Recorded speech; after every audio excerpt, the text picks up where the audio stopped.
In the morning, you got me up, all cause you need to talk. To 4 in the evening, wanna break up, say that you've had enough.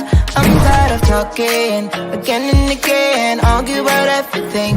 You are my darling, this kiss and make up, I know you wanna touch. You call me every night, call me every day, I just wanna get you alone now. Trust me when I say, we gon' be okay, we just gotta boom bada boom ba. I don't wanna fight, you know that I'm right. Baby, let me talk to your body. We gon' be okay, hear me when I say. Their families.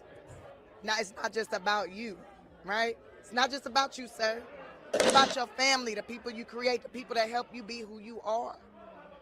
That's important. That's what I think America forgot about. What do you say to people who are critiquing him online right now? Yeah, what you doing for your family? Who you protect? Okay, by the way, what can we expect from the book? Because we all want to read it. That's how they're trying to spin this bullshit. As Will Smith jumps up to defend his wife and his family. Gentlemen, make no mistake. We have entered dark, dark territory, especially amongst black men.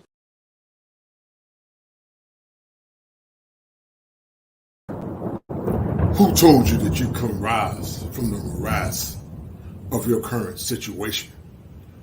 Who told you that you had to be a slave to the pain of your past? Who told you that you had to settle for mediocrity in this current culture called America? Who told you that you couldn't change your mind? Talk to me. Now's the time for empowerment. And I'm not the Reverend Knight. I'm the kosher clinician.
my feelings, I got feelings for you. Caught up in my feelings, I got feelings for you. On my mind, I can't lie. On my mind, I can't lie. Pull you down till you dry. Pull you down till you dry. All the time, ease my mind. All the time, ease my mind. I know that you're dangerous, I'm addicted to you. I might rent the Lambo and go drive it like it's stolen. I've been living wild, I'm just going through the motions. Stumbling out the Uber, grab my hand, gave me a notion. Swimming in your water, but it feels just like the ocean. I can't lie, I've really been addicted to you. All of my attention I've been giving to you. Caught up in my feelings, I got feelings for you. Caught up in my feelings, I got feelings for you. On my mind, I can't lie. On my mind, I can't lie. Pull you down till you dry. Pull you down till you dry. All the time, ease my mind. All the time, ease my mind. So,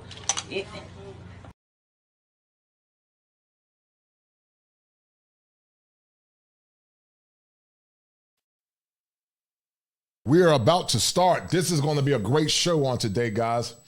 And we're going to be talking about, guys, once again, we're going to be talking about, guys, the issues concerning the modern woman. And, you know, Lenny Kravitz wrote a song back in the day. He said, American Woman. And we're going to read the lyrics to that song. But, you know, I've said in the past, in fair exchange, there is no robbery. And so one of the things that's very paramount to helping a man become the better version of himself is having a woman that's equitable, that's equal by his side, a woman that's willing to help facilitate outcomes that's going to be good for his legacy, but also good for his psyche as a man.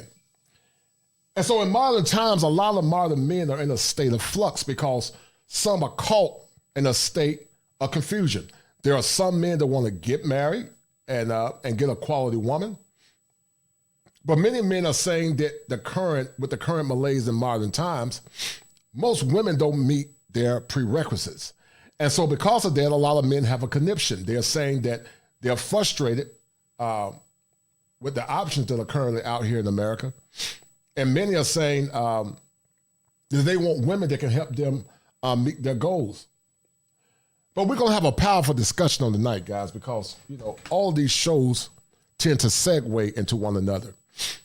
And one of the greatest issues that we had last night, or yesterday, was the issue with Jada Pinkett Smith and Will Smith. And so Jada Pinkett Smith is an archetype of many modern women. Very bellicose, which means warlike. They're not cooperative. Many are very masculine. Many don't come to the table respecting and honoring their man. And a man can't be the better version of himself if you have a woman that's constantly challenging his authority. Men are at their best when they are healthy from a mental perspective. But a man can't rise beyond the ashes if he's not in a state, or more or less a predicament, where he can get better outcomes. Guys, get the likes up. Share this content. We're going to have a powerful show on tonight.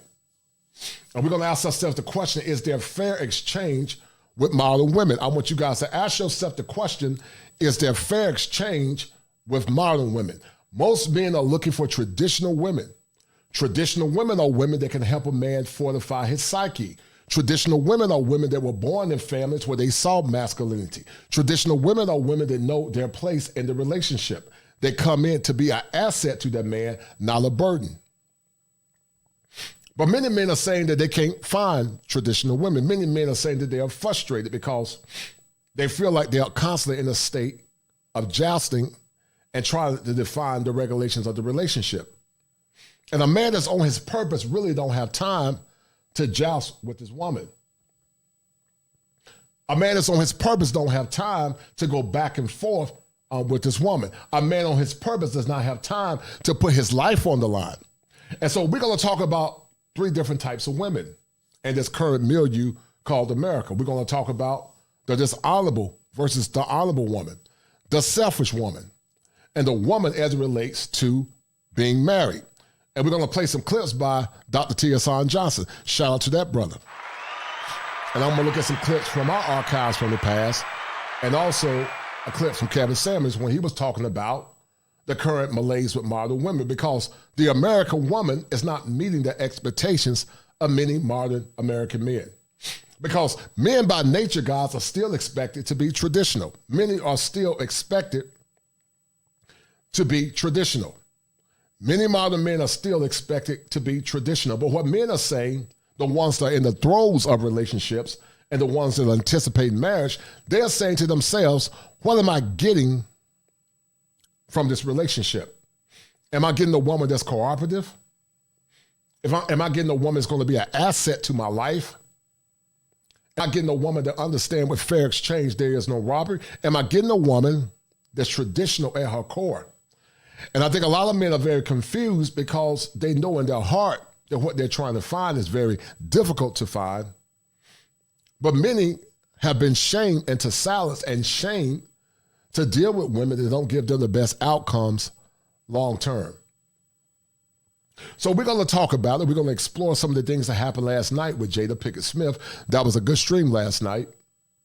We're going to talk about continuing to change the law of your mind. That goes back to what Mr. Palmer said. Mr. Palmer said that you must change the law in your mind. When you begin to change the law in your mind, esteemed gentlemen, you will not be a victim or a saboteur to your own ignorance. You won't be a victim to the things that many men are dealing with now in modern times. Some of you men are struggling inwardly. You're struggling from a psychic perspective. Some of you men are looking for balance in life and balance in relationships. But some of you have not been given the guidance to move forward. And you know within your heart that something is wrong. You know within your heart that there's an issue with this current culture.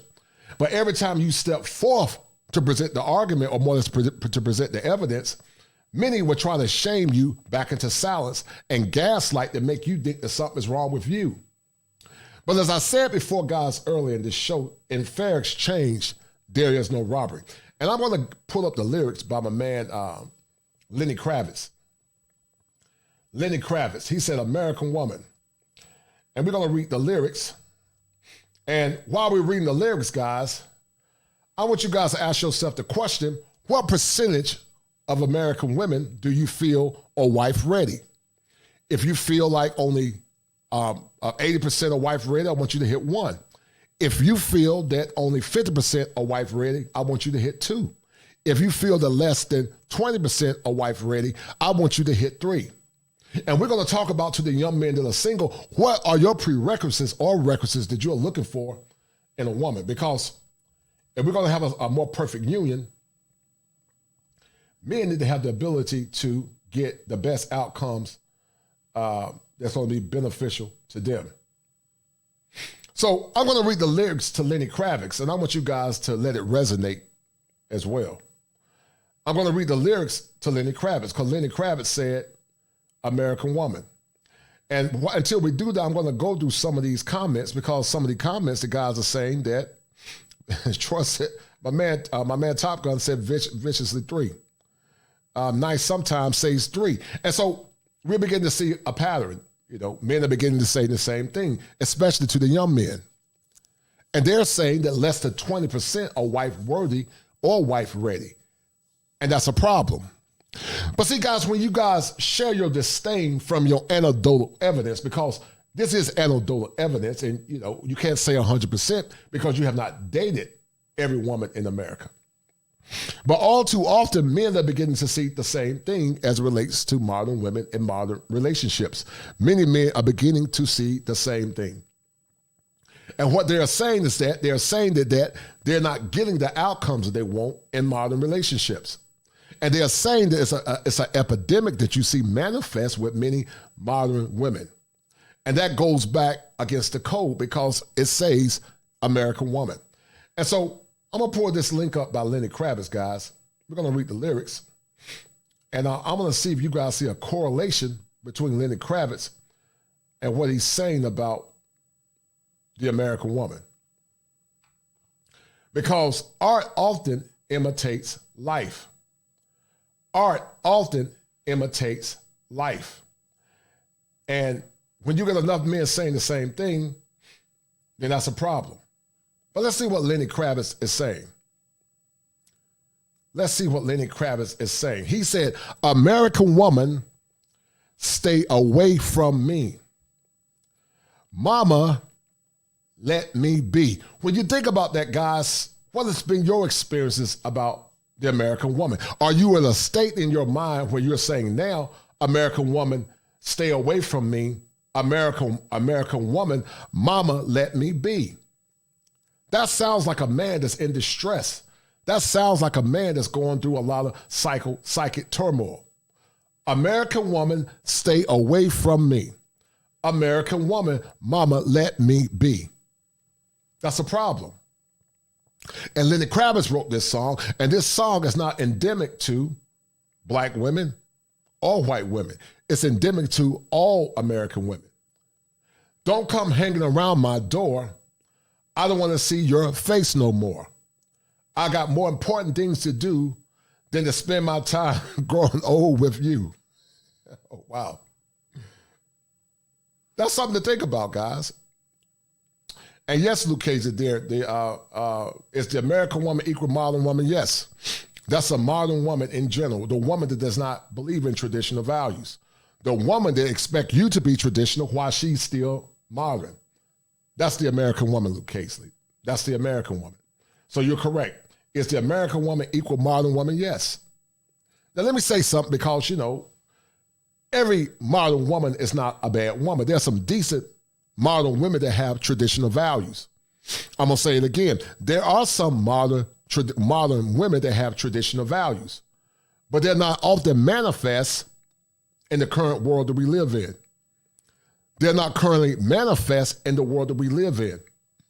And because of that, a lot of guys are saying, give me liberty or give me death. Many men are saying, give me liberty or give me death as it relates to the modern woman. He said, don't come hanging around my door. I don't want to see your face no more.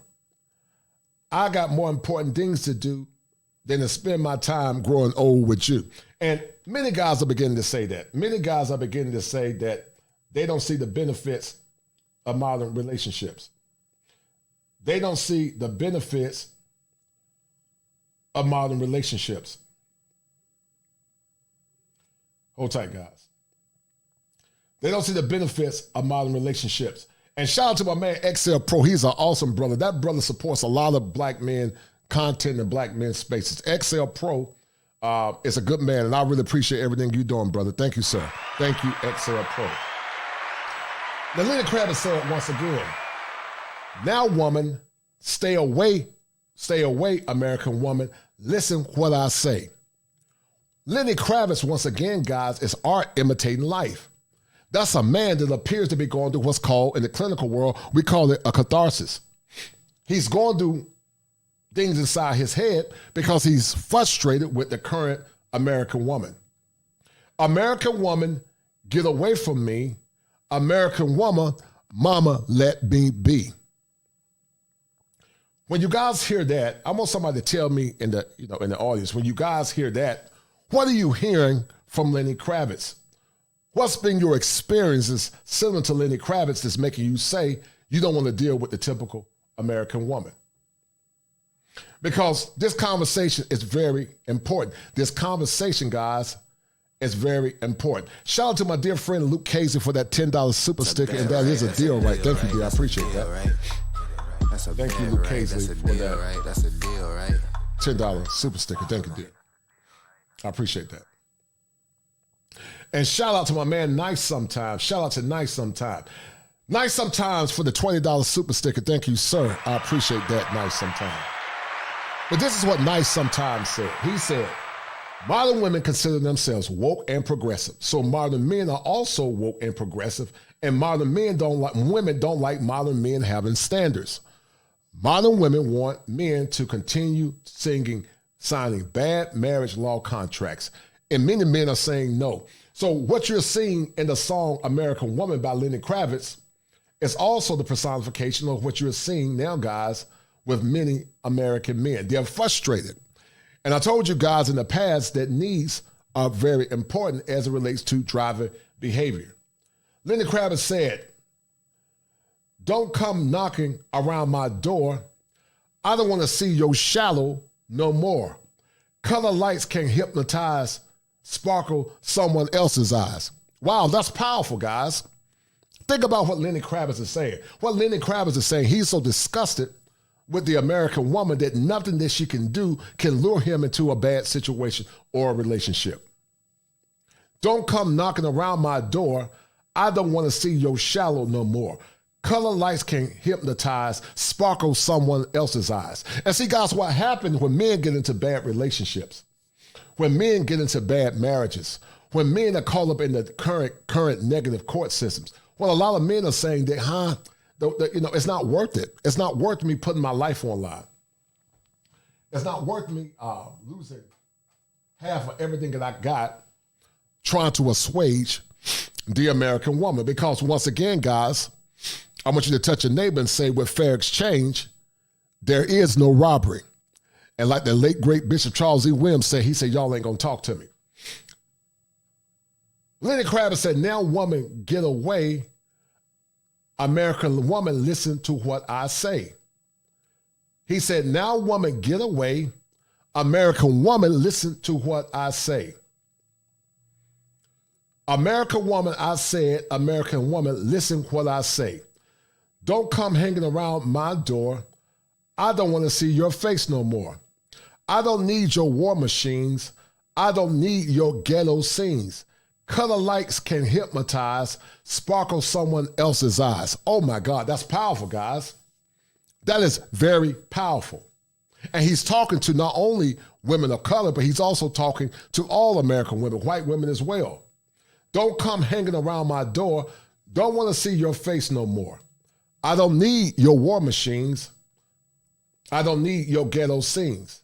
Color lights can hypnotize, sparkle someone else's eyes. And I told you guys once again that art often imitates life. And when art imitates life and the masses are not listening, then men will begin a silent revolt. And that's what a lot of men are saying. That many men are beginning a silent revolt. He said, now woman, get away. American woman, listen what I say. American woman, stay away from me. Mama, let me be. Is that the war cry of many modern men? Is that the war cry of many modern men because many modern men are in rebellion? Is that the war cry? Because it appears to be the truth. James Turner said, American woman, he, let me be. Yeah, some are saying that, brother. And you're right, Luke Kaiser, we are losing as a nation, sadly. We are losing out, sadly, as a nation because many don't want to do the shallow work or the self-introspection. Gregory Scotland said that this song originally came out in 1970. It was a #1 hit by a Canadian group called The Guess Who. They were saying Canadian women sing fresher and more real. Powerful. That's powerful. Victor Carter said that it's a cover. This song is much older than, and it's the same message, right? Marcus McLeod said that they are running responsible men off. I'm moving to Thailand over the summer. Yeah, it's sad, man. And so we have these conversations not because we're trying to more or less castigate aspersions on American women, but we have these conversations because too many men are saying the same thing. And as a licensed therapist, my job is to see men empowered. My job is to help give men the right to self-determination so that they won't suffer in silence. Shout out to my man, James Turner, for that $20 super stick. He said, Coach, a single with me, American woman, stay away from me. No doubt, brother. And that's a deal, right? That's a deal, right? That's a deal. That is a deal, right? That's a bet, right? That's a deal, right? That's a deal, right? Got 5 on it. We ain't signing it. Blank said, American women are not worth it. It's sad. Luke Casey said that sad that we're at the point where the women of the past are also part of the Western woman, sadly. But what you're seeing is a slow manifestation of men beginning to do what's best for them, sadly. And they're doing it not because they want to do it. They're just saying that the juice is no longer worth the squeeze. We had a young lady come on yesterday, Miss Parker, Back to Basics, and she more or less codified the sentiment of a lot of men. Many are saying that many of our women are not man first. They're not black community or family first. They're black woman first. And what men are saying is that how can I build a nation with a woman where she put her own self-interest above the self-interest of the broader community? And that's an issue. Lenny Kravitz also said, I gotta go. I gotta get away. Baby, I gotta fly away. I'm gonna leave you, woman. I'm gonna leave you, woman. I'm gonna leave you, woman. I'm gonna leave you, woman. Bye-bye. Bye-bye. American woman, you're good for me. I'm good. I'm no good for you. American woman, I look you straight in the eye. I tell you what I'm gonna do. American woman, I'll leave you, woman. I gotta go. American woman, I leave you, woman. I gotta go. American woman, I gotta go. American woman, yeah. And once again, guys, that's art imitating life. I want some of the guys to add clarity to this conversation and ask yourself the question, what's wrong with the American woman? What is wrong with the American woman? What's wrong with the American woman to the point that you have a greater populace of men saying that they can't deal with the current American woman, saying that they're looking for their happiness elsewhere? Because some would say, oh, you just hate women. No, these young men don't hate women. They're given their anecdotal experiences. They're given their anecdotal experiences. And they're given their anecdotal experiences based on the pain that they've experienced as a man. A class of warriors cannot rise any higher than the class of nurturers that support that warrior class. And when we don't give our men the same kind of love and credence that we give our women, that's a problem, guys. Men need to be facilitated, do nurturing. Men need protection, as I talk about it all the time. And when you don't protect your men, then your men are not invigorated to protect you. Dr. T. Hasan Johnson has done a lot of seminal work. Kevin Samules has done a lot of seminal work as it relates to relationships. So you have a trifecta. You have things from a doctor's perspective. You have things from a therapist's perspective. And you have things from a relationship coach perspective. But they all talk about three different types of women, more or less. The honorable woman, the selfish woman, and the woman that's not worthy of being married because she does not honor the social contract. I'm going to show you guys something about why men are getting frustrated and why so many men are checking out and so many men are saying enough is enough. We're going to talk about a story by this young man that was a sailor. He's a sailor. This young man is a sailor. And he put his life on the line, guys, hold tight.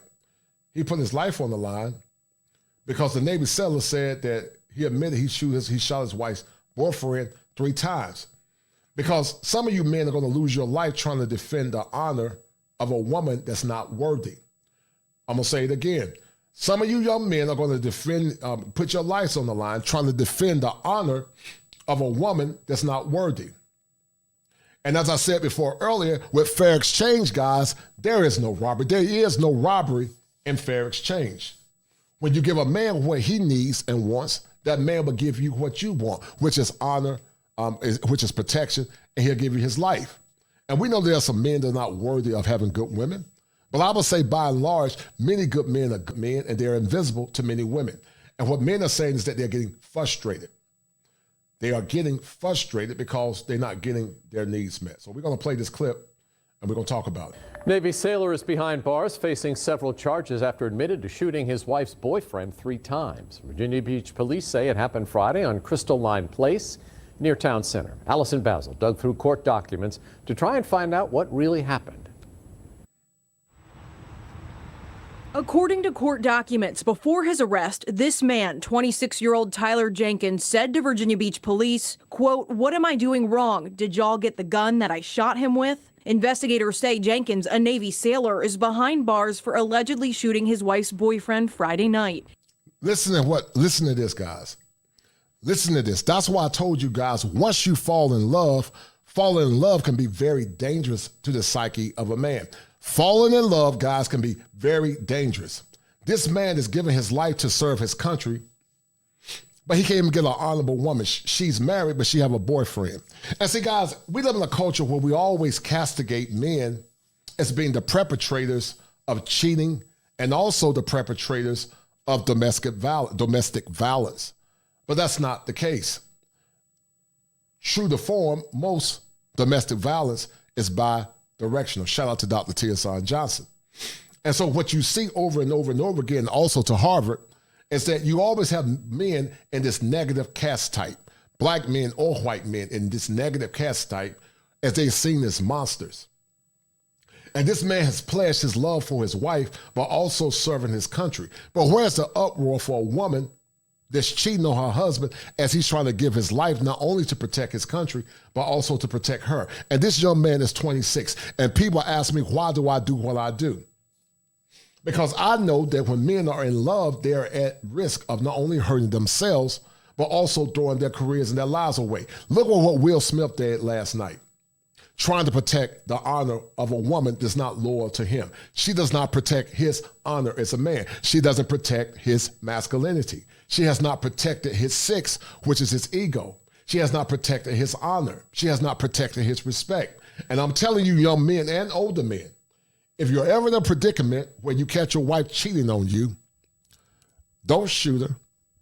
Don't even kill him. You tell her to pack her ish and get her ass out of your house. Because at the end of the day, women come and go. Your life is more important than a woman. That's why I told you guys, God first, your purpose as a man, and then your woman comes third. Because in modern times, because see, most of these women are not traditional. Most of these women are not like the Luke Casleys or the Lulu Beans of the world. It's hard to find traditional women. That's what men are looking for. Traditional women are better built to be to serve the cause of marriage. But a lot of these women are not traditional. They're very modern. And they think that they are better than you based on the clip that I showed you guys last night. So keep listening. It all happened inside an apartment on Crystalline Place near Town Center in Virginia Beach. Court documents say Jenkins' wife called 911 after the shooting. The victim is 28-year-old Timothy Talley III. Family members say he is also a Navy sailor, but he isn't stationed in Hampton Roads. Documents say Jenkins' wife told police she was engaged in a sexual act with Talley at the time of the shooting. Listen to this. How many of you men, esteemed men, have been in a predicament where you caught your girlfriend either in the actual act, or maybe either texting one of her exes? How many men have been caught up in that predicament? How many men? Because you're going to ask yourself the question, how does it benefit me putting my life on the line? And then I find out that the child is not mine, but also the woman that I thought that I desired to honor and love, she's turning her back on me. Corey Hager said that I served my sentence, 27 years married, raised 3 kids. Now I'm single and living peaceful. And that's my whole point. Black men and white men and all men are beginning to live their lives on their own terms. They're saying that there's better peace and serenity than dealing with a woman that you can't protect. Men are at their best when they feel like the woman has their best interests. Men are looking for loyalty. And so a man can complete his mission when he knows that his woman is very loyal to him. Keep listening, guys. Hold tight. She told investigators she feared for her life because she believed Jenkins tried shooting at both of them. Once police arrived, documents say Jenkins admitted he fired 3 shots at Talley and told investigators where to find the gun. On Facebook, several friends and family members of Talley are posting about him. Jenkins' preliminary hearing is set for May 12th. Look at this poor young man. His life is thrown away. We don't know if he's going to get 20 years to life. If you get 20 years to life for homicide or manslaughter, depending on if they rule it intent, this man's whole life is thrown away, all for the love of a modern woman. Modern women are not wife-ready or wife-worthy, the majority of them. It's one thing to be a modern woman that's been raised to be traditional, but it's another thing to be a modern woman where you've been raised to do what's best for you and yourself. And so it would be very remiss of me to tell young men to get entangled in relationships where the majority don't want to serve, they don't see the benefit in the serving, and they see service as being a slave. But people get mad at me for telling young men to live their lives on their own terms. He faces charges of second-degree murder, attempted malicious wounding, and gun charges. In Virginia Beach, Allison Basil, 13 News Now. Court documents show that Tyler Jenkins started in the Navy in 2014. Think about this, guys. Think about that. This young man is going to spend time incarcerated due to dealing with a modern woman. A woman that he was married to, but a woman that also had a boyfriend on the side. And to the men that are listening, you guys know the sadness associated with losing your woman. You know the sadness associated with serving your country or dealing with a woman that is not loyal to you. It's one of the greatest pains that a man go through when he finds that the woman he thought loved him is dishonorable. That's why men tend to lose it, because when men are emotional, men are not rational. That's why Will Smith need to come up with an exit strategy to get rid of Jada Pinkett Smith, because he could have thrown his whole career away last night over a woman that's not worthy or honorable. That dubious distinction goes to a wife-worthy woman, a wife-ready woman, a woman that serves him and honors and respects her man. But if a woman is not willing to serve, honor, and respect you as a man, then she's not worthy of your resources or your time. To the 31 that are watching, guys, thank you guys. You guys have been awesome. Get the likes up for me. Please share this content and share this stream. A lot of men need to hear this story because we're going to have a good show on tonight. But share this content and share this stream with at least 5 to 10 people. Let the young men know. Let's get this stream up to 60 to 100 people tonight. Because, see, when you guys share the content, it helps the channel grow, but also it helps liberate young men, but also liberate women that are worthy to listen or ready to listen. I don't want to see another young man be placed in the predicament as this young soldier, because his life is going to end, or his life is going to be on hold temporarily for the next 20 to 30 years. 26 years in prison, he probably won't come out until he's about 46 to 50. And see, we don't talk about that. We don't talk about the distress and the pain that so many young men go through. And you're right, Lavelle Robinson, she is not worth it. Gregory Scotland says, funny, Coach, when I grew up between the mid-60s and the mid-70s, there would have been other women criticizing their errant behavior. Yes, but they don't criticize it now. They don't see any benefit in it. They don't criticize it now. Top Gun said at Corey Hagan that hell would definitely make you enjoy this piece. Right. Ted Tillman said the free agent lifestyle is growing and feasible for American men living in the U.S. Yes, sir, they are. And just like Luke Cage has said, just like Will Smith, that woman caused this guy to lose it and ruin his career. Right. And that's why I keep telling you guys, you have to protect your inner sanctum as a man. You have to protect your inner sanctum as a man. You can never get to the point of loving a woman more than you love your purpose and your love for your creator. I'm not saying not to love your woman. You should. But many modern women are worthy of the love of a man because they don't bring anything that's redeeming to the relationship. A man can't be his best when other women are not holding those women accountable. Who's holding those women accountable? And many times, no one. Shout out to my man Top Gun for that $5 super sticker. Thank you, sir. Top Gun said, hard price to pay for defending your wife from tapping out into submission. You may proceed. You funny, man. Corey Hagan said, I'm enjoying even the boring times. I can't convey the difference in the quality of my peace of mind. And that's sad. It's sad that men are saying that. It's sad that men are saying that. It's very sad. But once again, guys, get the likes up. Thank you guys to the 25 to the end. Let's get the stream up. Let's get this stream up, guys. You guys are awesome. You guys are doing a good job. And I got a video clip that I want to play. And it was talking about, like I said, you have the modern woman, you have the selfish woman, and then you have the woman that's not ready for the task of being married. So hold tight. I got a video I want to play for you guys. Hold tight. Hold tight. We go to downloads. And we're going to break this down as well. We're going to break this clip down as well. Yes. I cannot say what's wrong or right. No. Good. So, what's your disagreement? My disagreement is just basically about the fact that Black women shouldn't have to feel.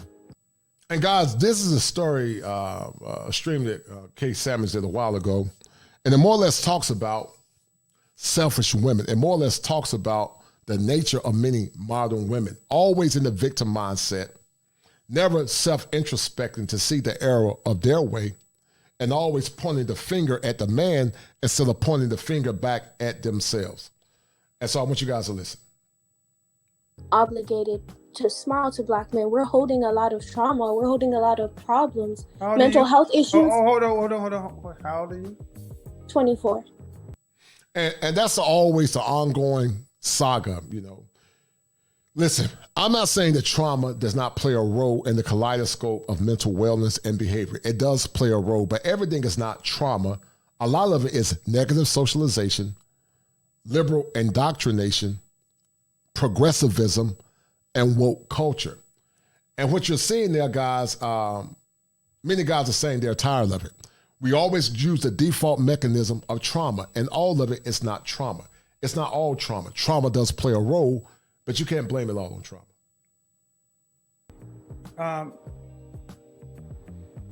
I'm gonna say this one more time. I need you to pay attention. I need all Black women to pay attention. The world does not owe you understanding or me understanding. If you have all this trauma, go seek professional help, because the rest of us do not have to suffer you.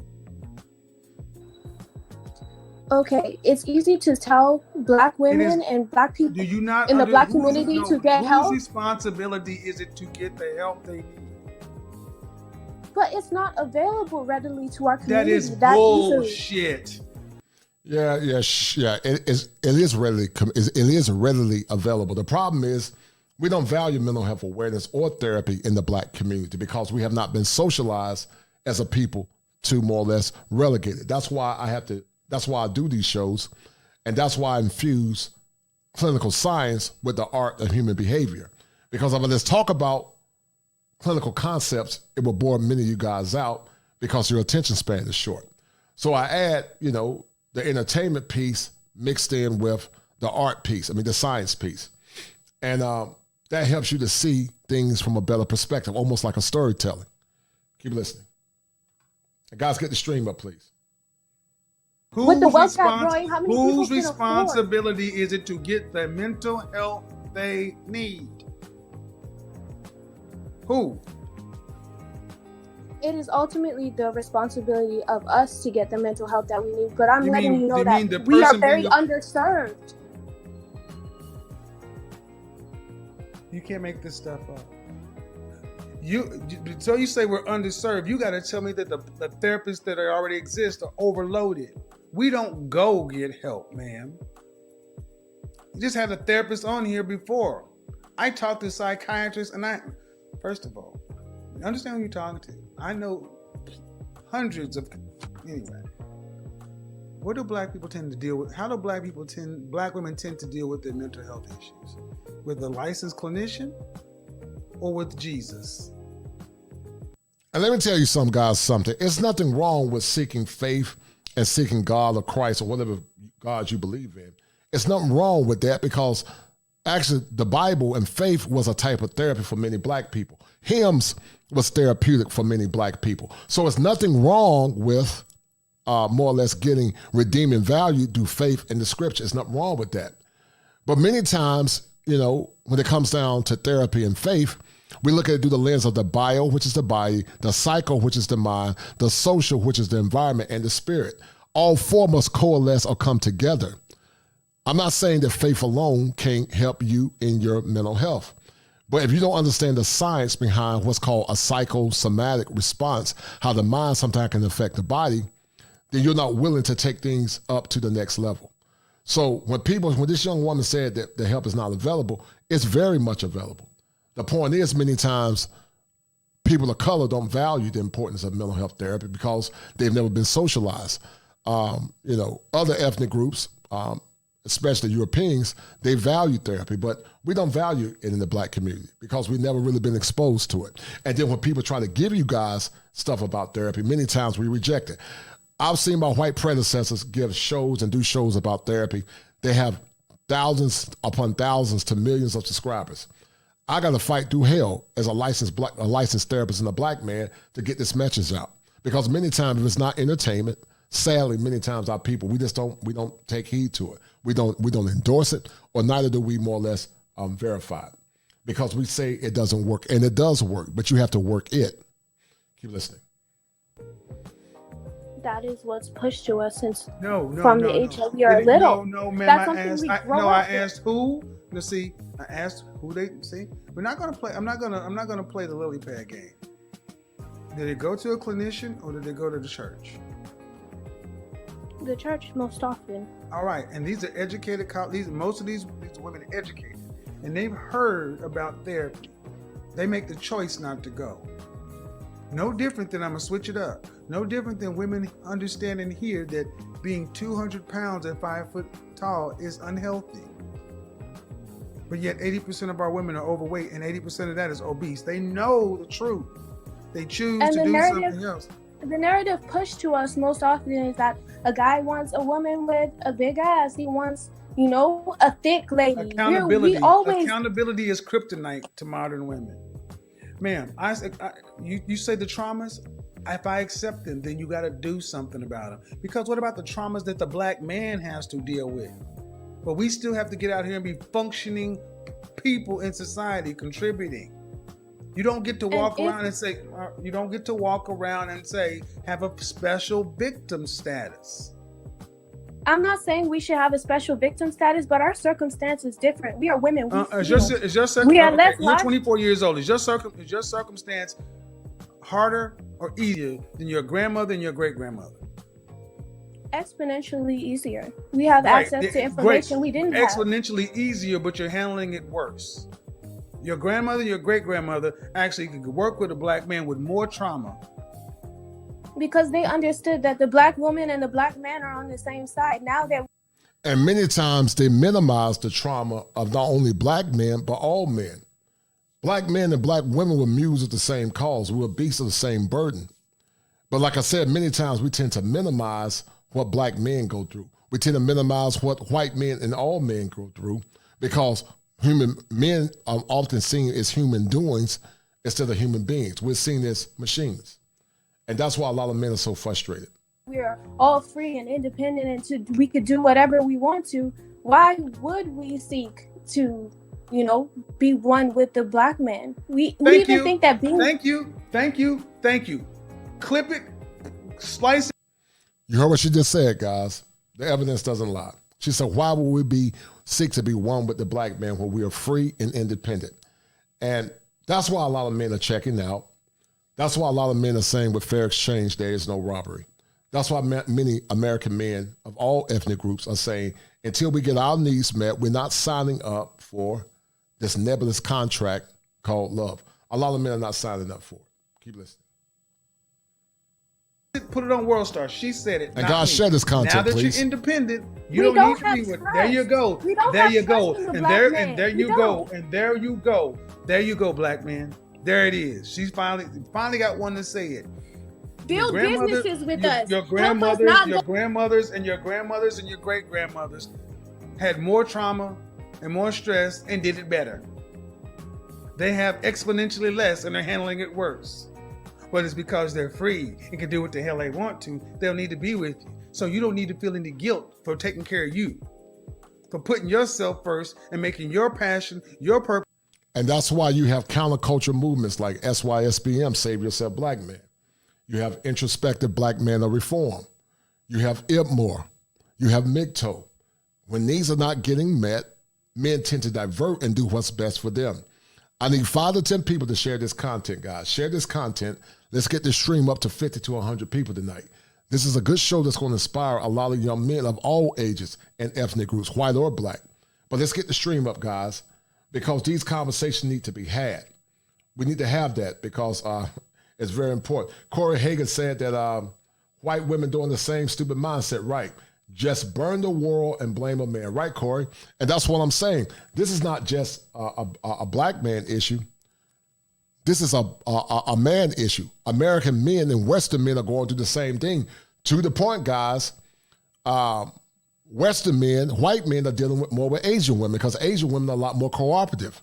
A lot of white men are dealing with Asian women. Black men are beginning to deal with Asian, African, and also Afro-Latin women. because they're all saying the same thing, but nobody is listening. And so what happens when men tear their story and their pain and no one listens? Men just implode from within. And when they don't get their needs met, then they suffer in silence. And let me tell you something, guys. When I do these kind of shows, folks get frustrated, they get mad, and I lose subscribers when I do these shows. So I need you guys to help me. To the 28 that are listening, help me, and let's get the stream up and share the content, all right?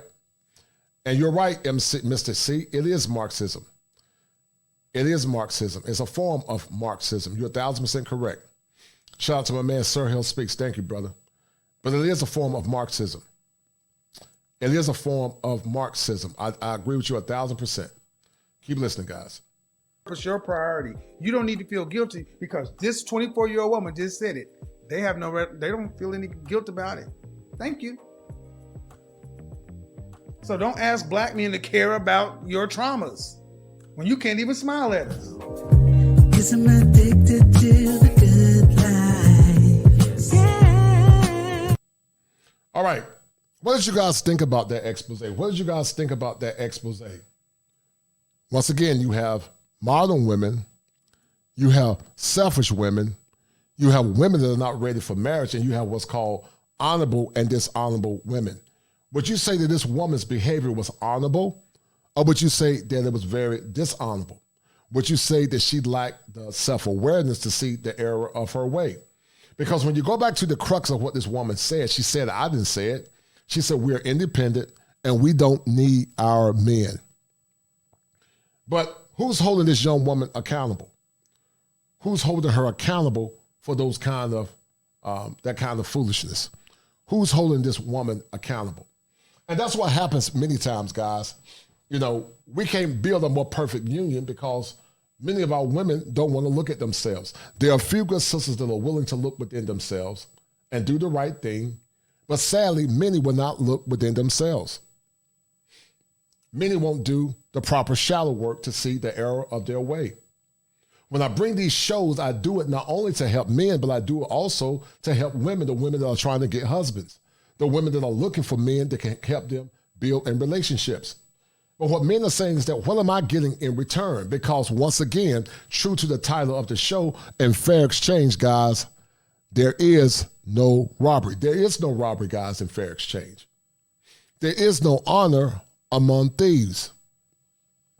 And what many men are looking for, they're looking for honorable, traditional women. They're looking for honorable, traditional women. Luke Cage said that dishonorable and lack self-awareness, right? Not her dad she was living with, her parents when she called in, right?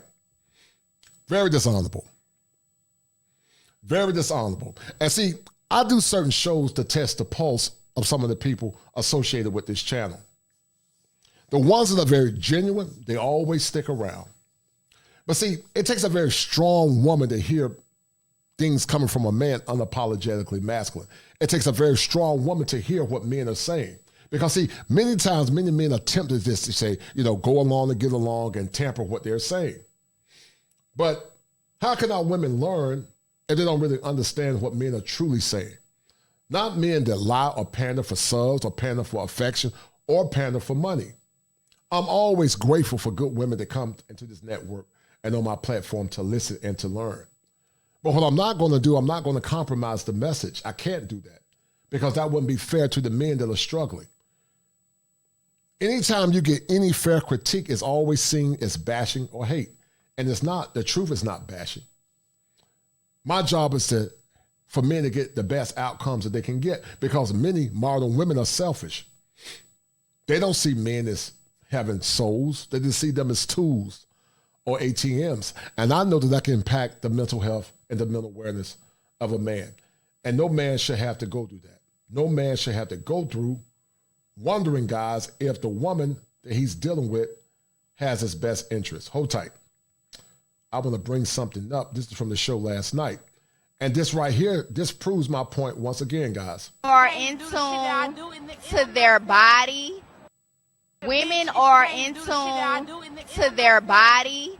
They're not in tune with running a household. Listen to what she said. This is from the show last night, but this clip is still strong. She said that what percentage of modern women are marriage material? And she said, women are more in tune with their bodies. I didn't say it, she said it, and they don't want to do housework. Listen to what she said. In tune to social media. They're not in tune with the needs of their significant other or their kids. That, you know, I'm just going to be honest. The women really is like, fuck men. It's all about me. And I don't know if it comes from the fucked up experience that they've had or... We're enough. It's enough. I mean, I don't know. Okay, wait. Let me just. Wait. Okay. Wait. Can I just finish one more thing? Okay. And one more thing about that. Why then, if that's true, why do we have the expression "where have all the good men gone," but nobody's asking "where have all the good women gone"? Oh, they do. We're privileged. From where I'm from. Listen to what she said once again. We are privileged. We are privileged. We are the prize. But the question remains, where's the evidence that you are the prize? What have you done to honor the dubious distinction of being a man's wife? Women 50, 60, 100 years ago knew that in order to get a man's last name, it came with a price, and it was very honorable. But where's the honor there, guys? Where is the honor? Where's the honor?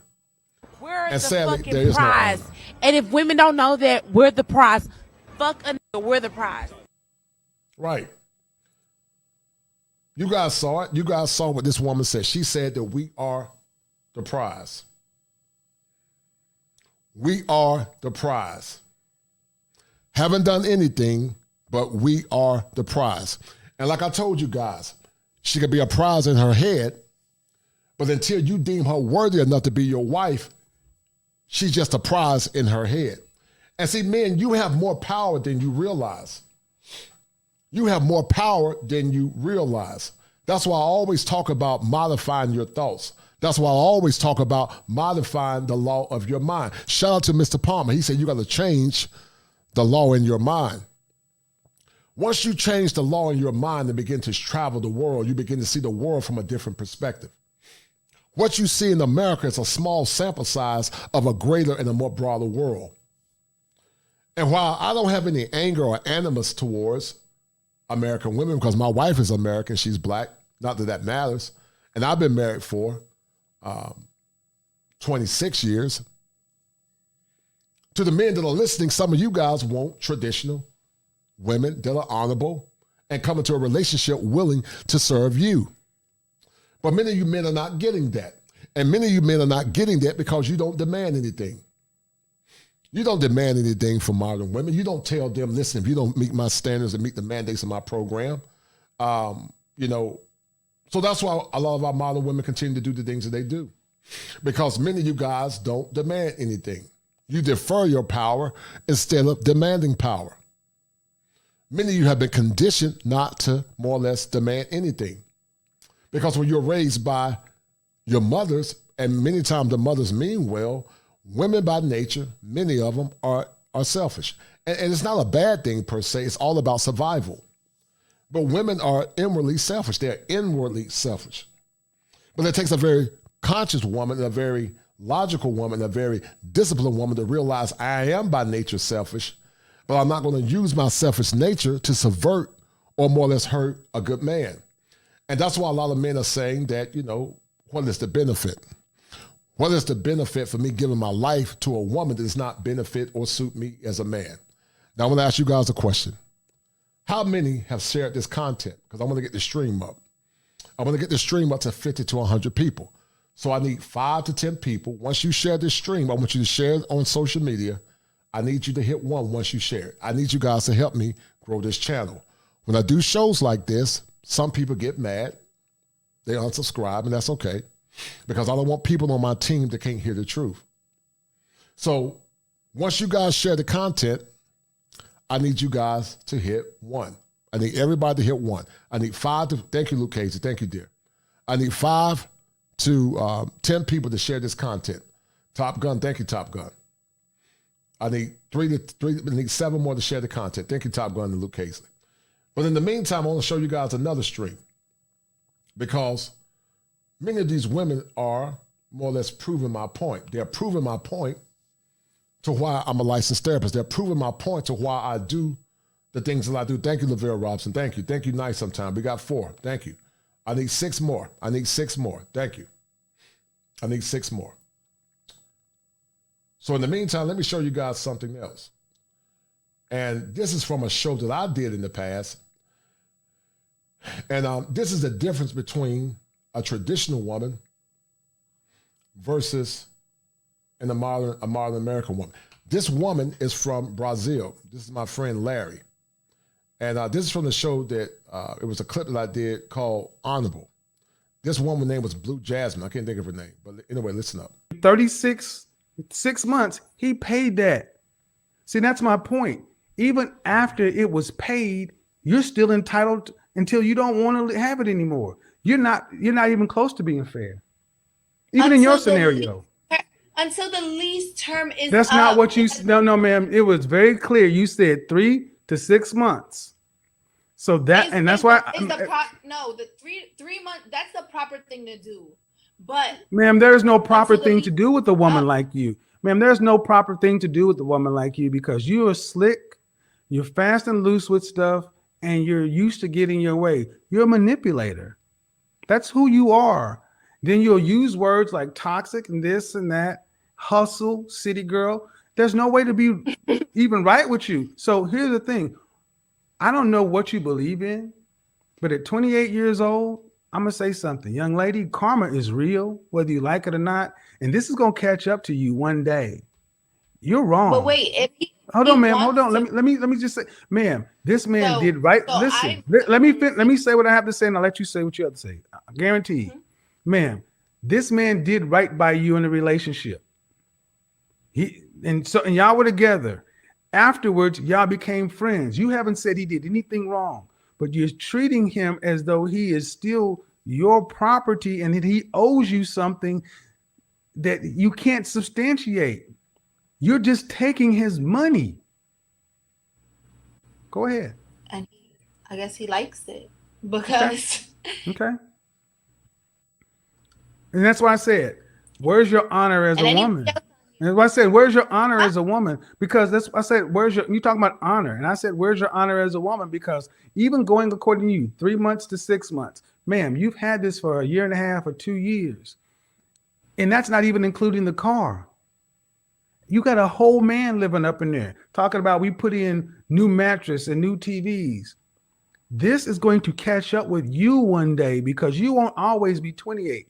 28 will turn to 30. 30 will turn to 35. 35 will turn to 40. There's no more hot girl summer, no more city girl, nothing. There'll be a new model out there with a new software. And then I may be a cougar since I. Shout out to my man Gregory Scotland for that $5 super sticker. Thank you, sir. And thank you guys for sharing the content. Get the stream up. Hopefully we can get this challenge to 3,200 tonight. Because once again, guys, when I do these shows, true to form, people get mad. And, you could tell the truth softly, you could tell it harshly. Folks still get in their feelings, and it's okay.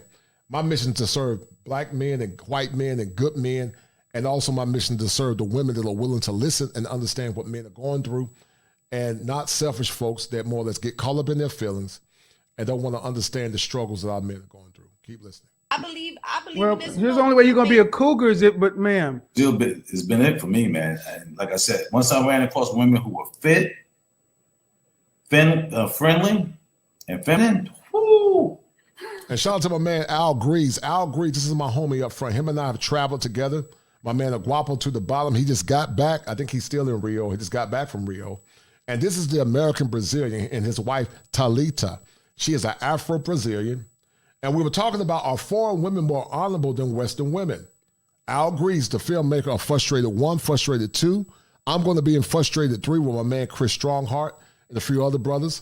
My man Aguapo, shout out to him. And shout out to my man, the American Brazilian, and his beautiful wife, Thalita. I did this show, guys, from an anthropological perspective because I want men to understand the struggles that all men are going to do in this current milieu called America. And I did these shows also, guys, because one of the antecedents to male happiness is freedom. Dr. William Glasser talked about fun, freedom, belonging, survival, and freedom. And when a man have all those things, he can form a more perfect union. But many men are frustrated, and they're frustrated because of these reasons. And this is the difference between a traditional woman versus a modern woman. We're not saying that there are not modern women here in America, traditional women in America, but we're saying that the percentages are very low, and a lot of men struggle to find it.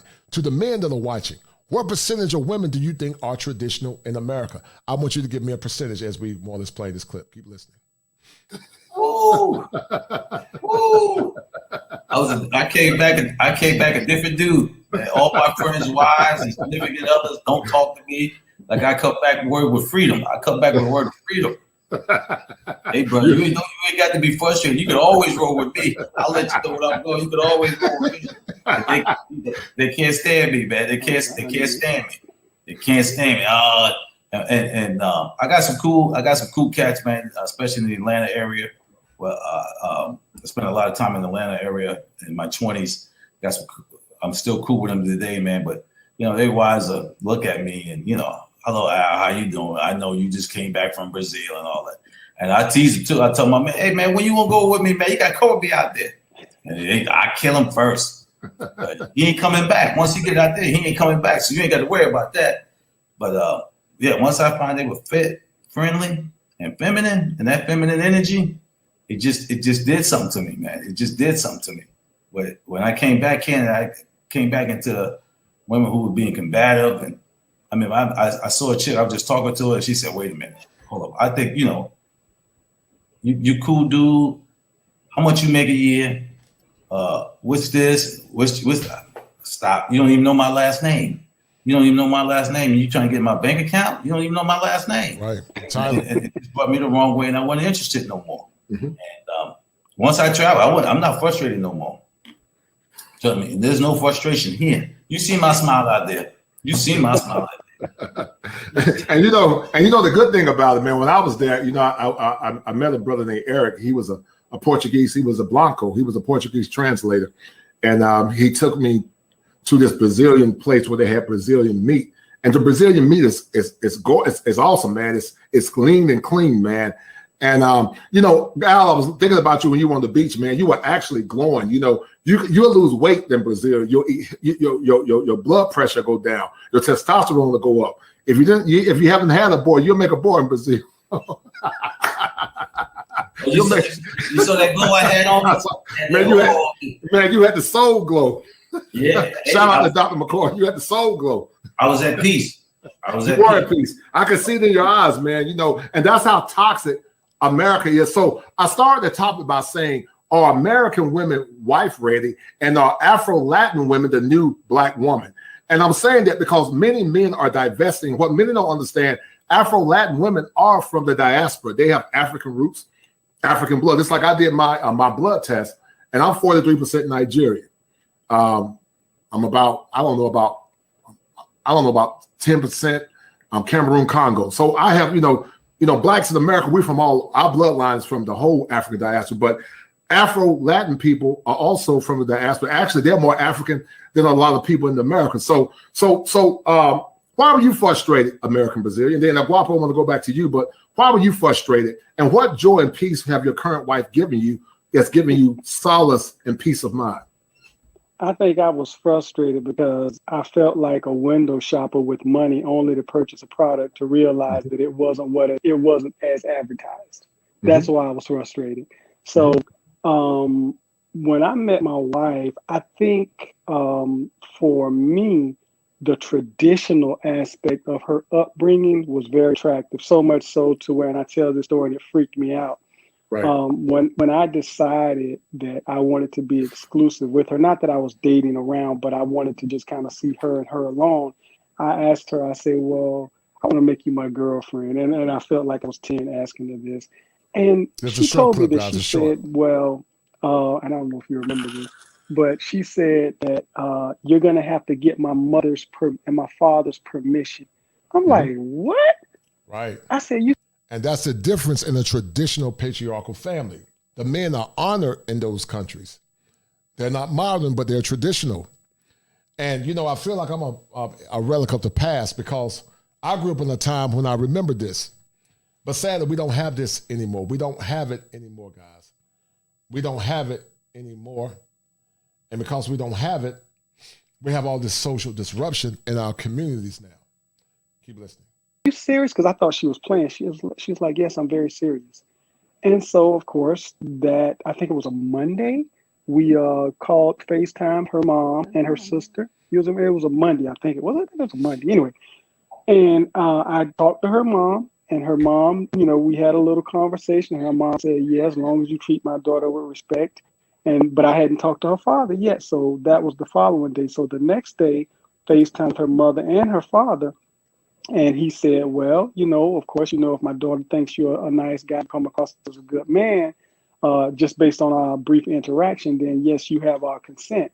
And they were coming here, I think it was a few weeks after that. So they were going to come here for 30 days. So I was like, look, I have a couple of guest bedrooms. I say, so we'll just let them stay here because I really wanted to see the dynamic between her and her parents, to see if what I saw between just she and I was like, I wanted to see if she was the genuine article. And so, it was amazing, the relationship between her parents, the respect that she had for her parents. One time I thought she was arguing with her parents, and I realized that that's how they talk, kind of loud or whatever. Right. But it was just the traditional aspect of, getting permission. And she told me something, and I didn't believe it, but her mom confirmed it.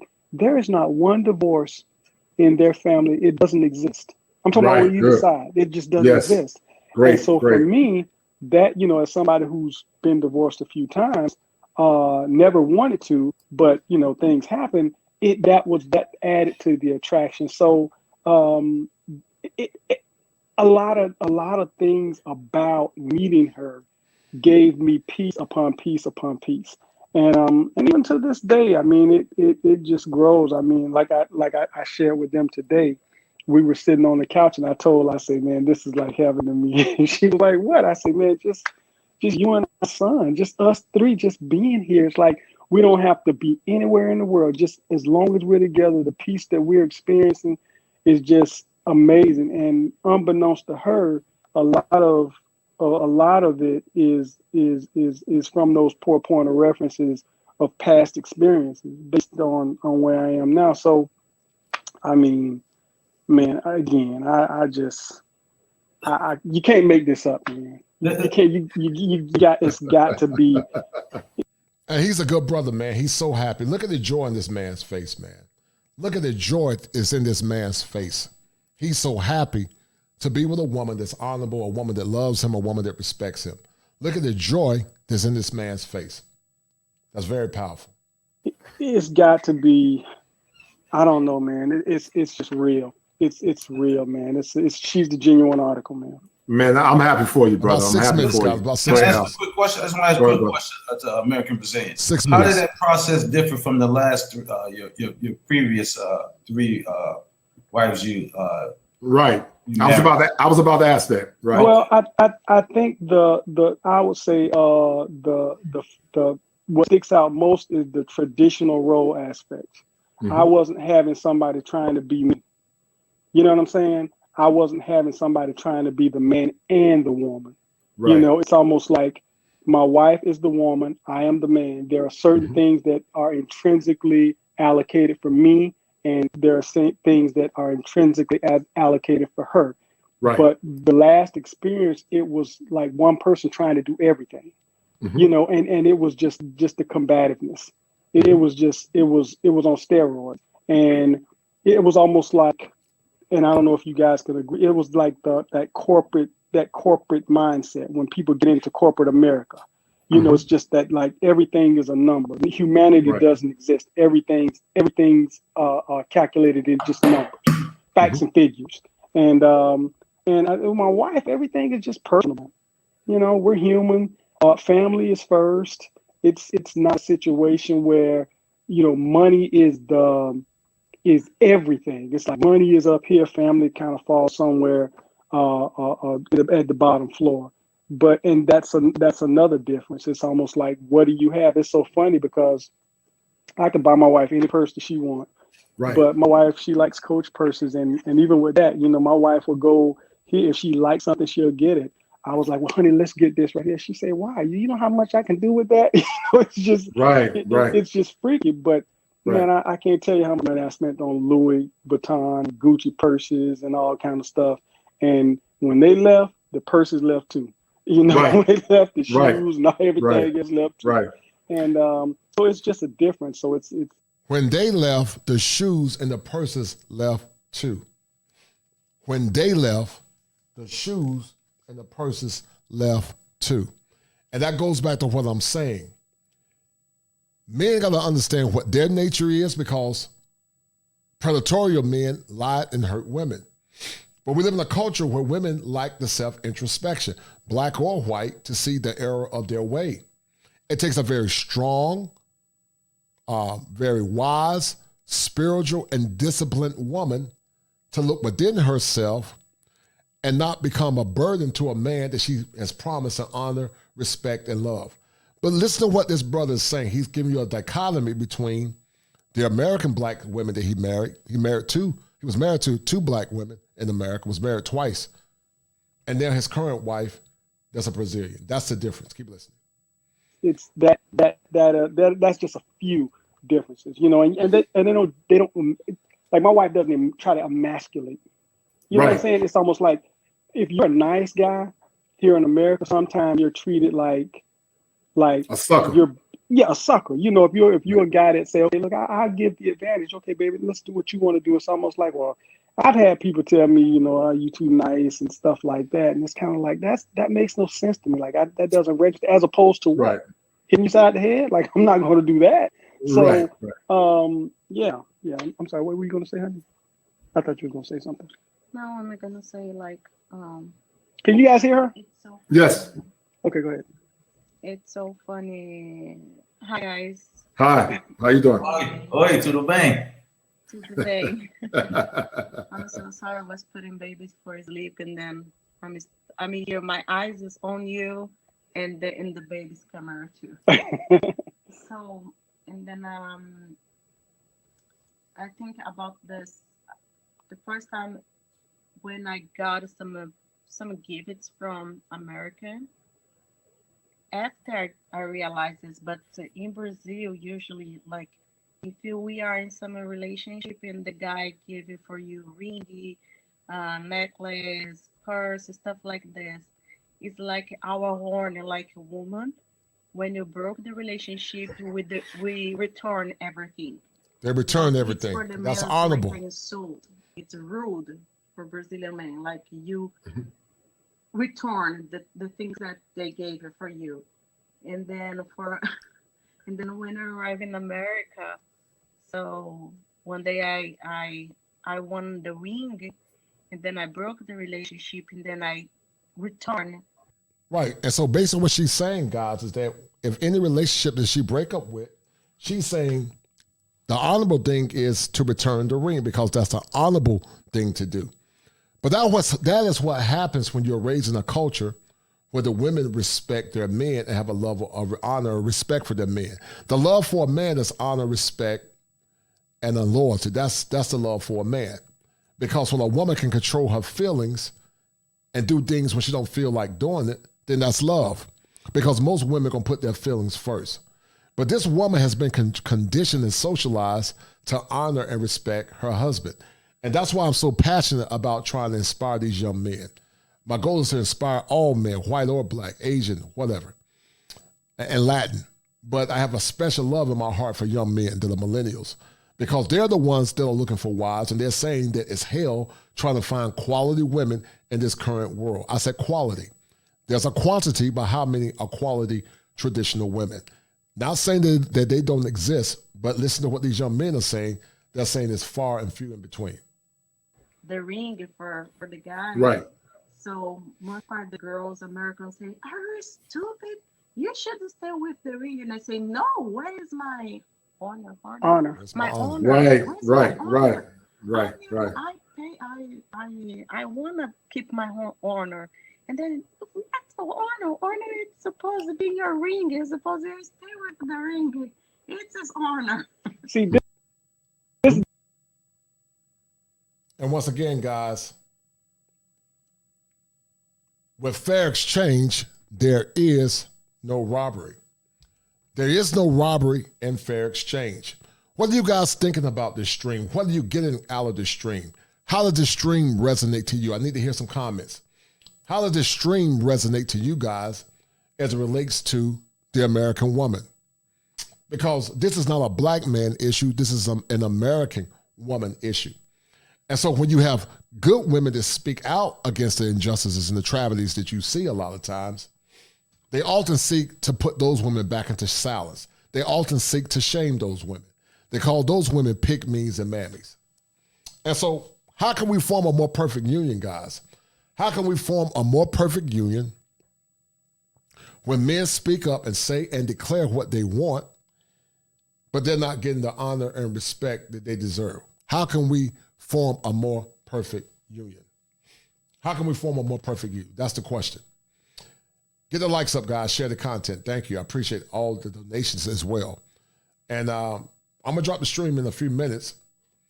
But what are you guys getting from this show? Are you guys seeing the pattern of narcissistic traits? Are you guys seeing the pattern of putting me first? What patterns are you guys seeing in this show? So hold tight. Give me 1 minute. I'm going to pull up another stream.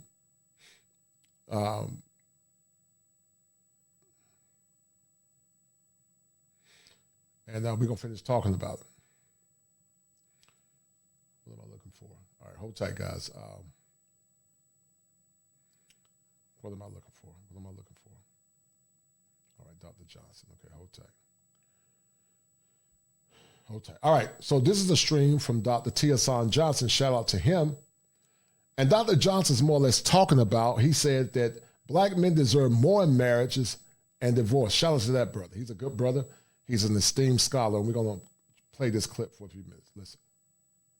You remember the little item that the papyrus was wrapped in, so that came through today. And for my Indiana Jones. And this is Dr. Hasan Johnson. This is Fair Use. Guys, share this stream. Get the likes up. This is Dr. Hasan Johnson. And we're talking about men getting the best outcomes in marriage. So this is Fair Use. Fair Use. This is for educational purposes only. This is a critique by Dr. Hasan Johnson, a clinician, giving a comparative analysis from a doctor's perspective, a licensed academic. All right? Movie buffs, you should remember the Carpenter's Cup. I just got a few little trinkets, but I would say today, the belle of the ball has got to be my dark saber. Oh yeah, man. This came through today. And she is beautiful. Yeah. So I'm having a good one. And I will try and refrain from running up and down the street with my sword tonight. It is what it is. What's up, Winston? How you doing? There must be a lot going on. I know Kev is going. I think AM is going. So it's a small number of people coming through, but I'm gonna get this through because I hope this information will be useful. As you guys can see, title for today: Black men deserve more in marriages and divorce. I'm gonna start this with an article having to do with a particular rapper whose name is Waka Flocka. Spruce up your sleep this spring. Get 60 months special financing on select Tempur-Pedic and this particular piece he had up, was entitled after him. You can find this on sb24news.com. What's up, Indigo? What's going on? Waka Flocka has a question about marriage and divorce, right?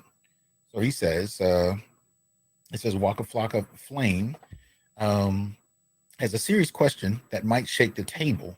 The hit-making Atlanta rapper and star of the series Waka and Tammy posed a question to his followers on his Instagram stories that has many fans talking. What are some women's intentions that seek out partners and or get married, but it ends in divorce? On his Instagram stories, the No Hands rapper shared a post seemingly specifically asks women the following question: how y'all want to be married and don't split the bills, but get divorced and want half of his stuff. Right. Many blogs. So what's your guys' take on the percentage of some women, I would say some American women, that say a man should pay all the bills, but when he gets a divorce or when she decides to divorce him, she want to take half of his assets. What's your take on that? Is that a true sign of equality in your opinion? And is that a true sign of men being used as ATM machines? What's your guys' take on that? And I want you guys to talk about it in the comment section. Hold tight. Like the Neighborhood Talk captured his post and shared it on their platforms, allowing other fans to chime in. For a long time, the narrative has been that men are the head of the household, with some women adopting the belief that they should be kept.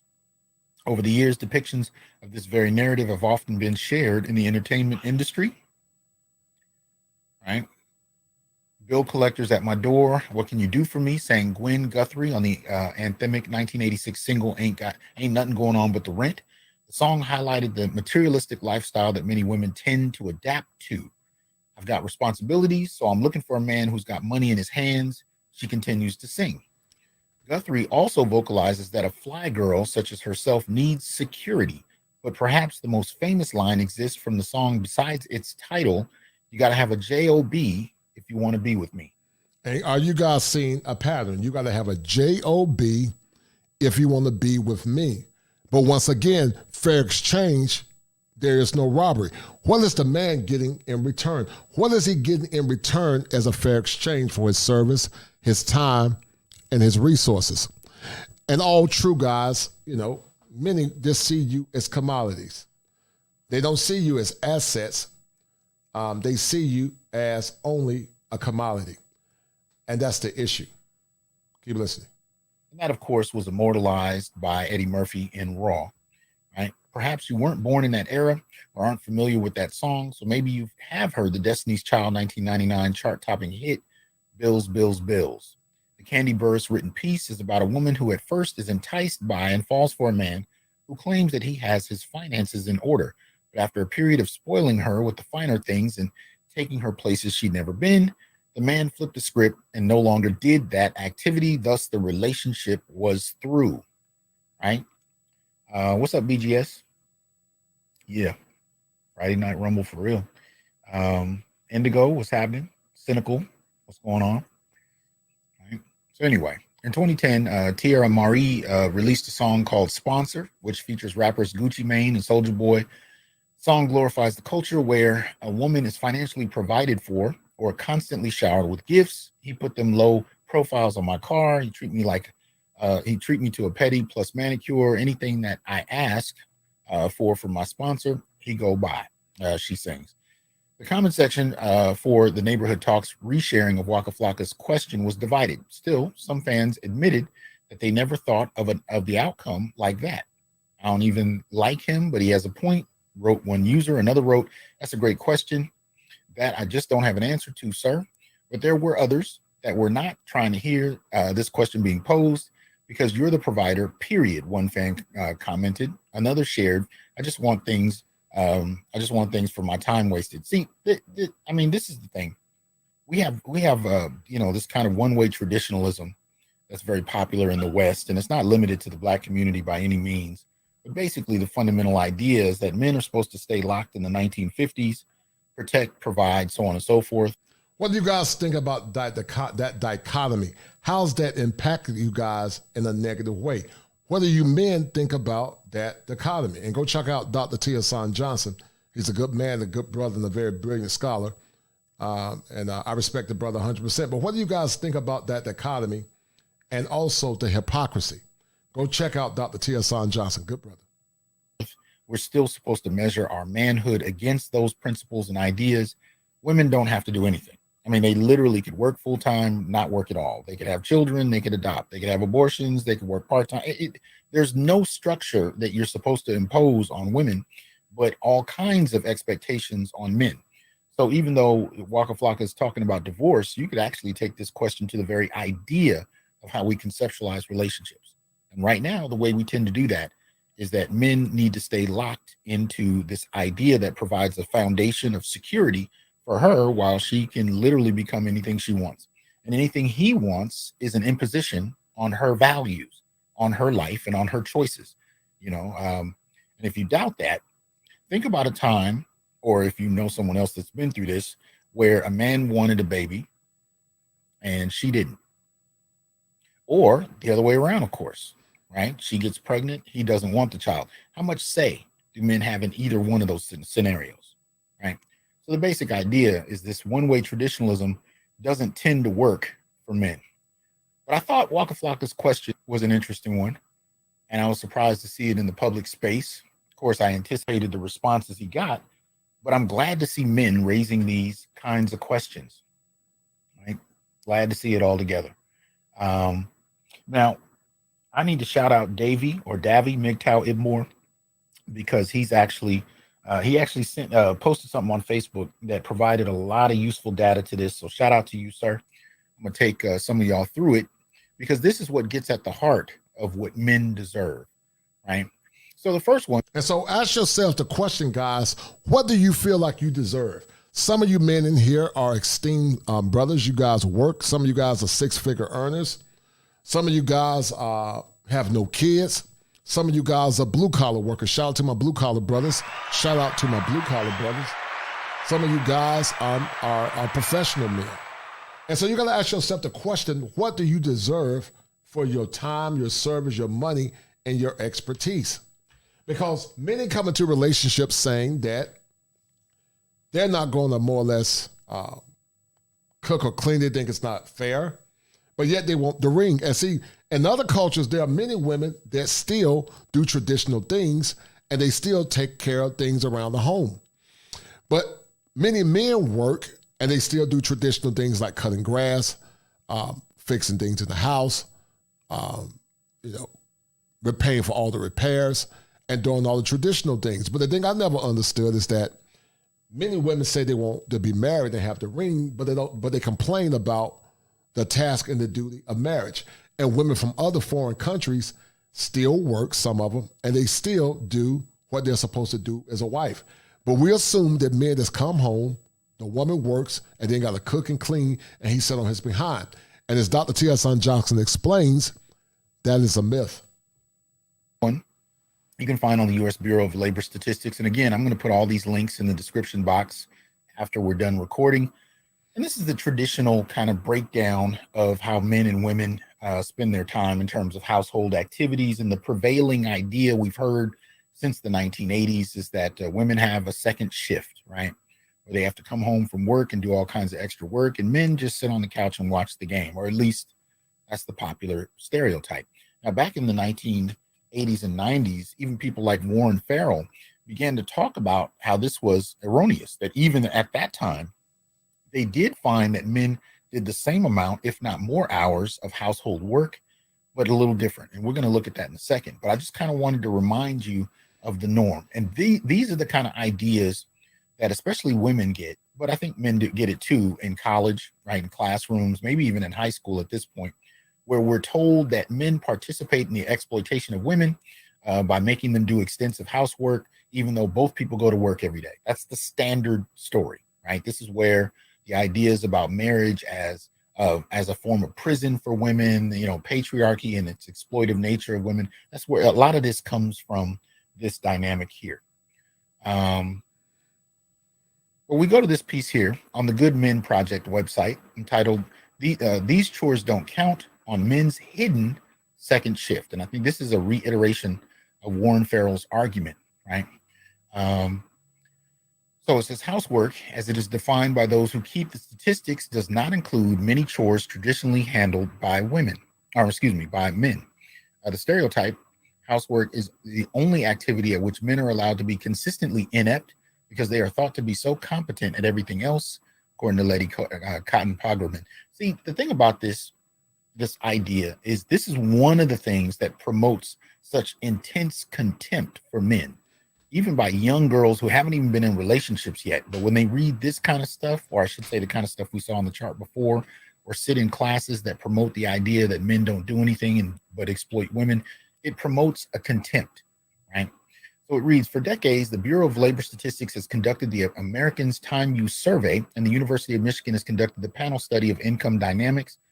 Through surveys and time use diaries, these studies track employment patterns as well as how Americans divide their time among their daily work and non-work tasks. No surprise, these projects have consistently found that men spend more time at work than women, and women spend more time on housework than men.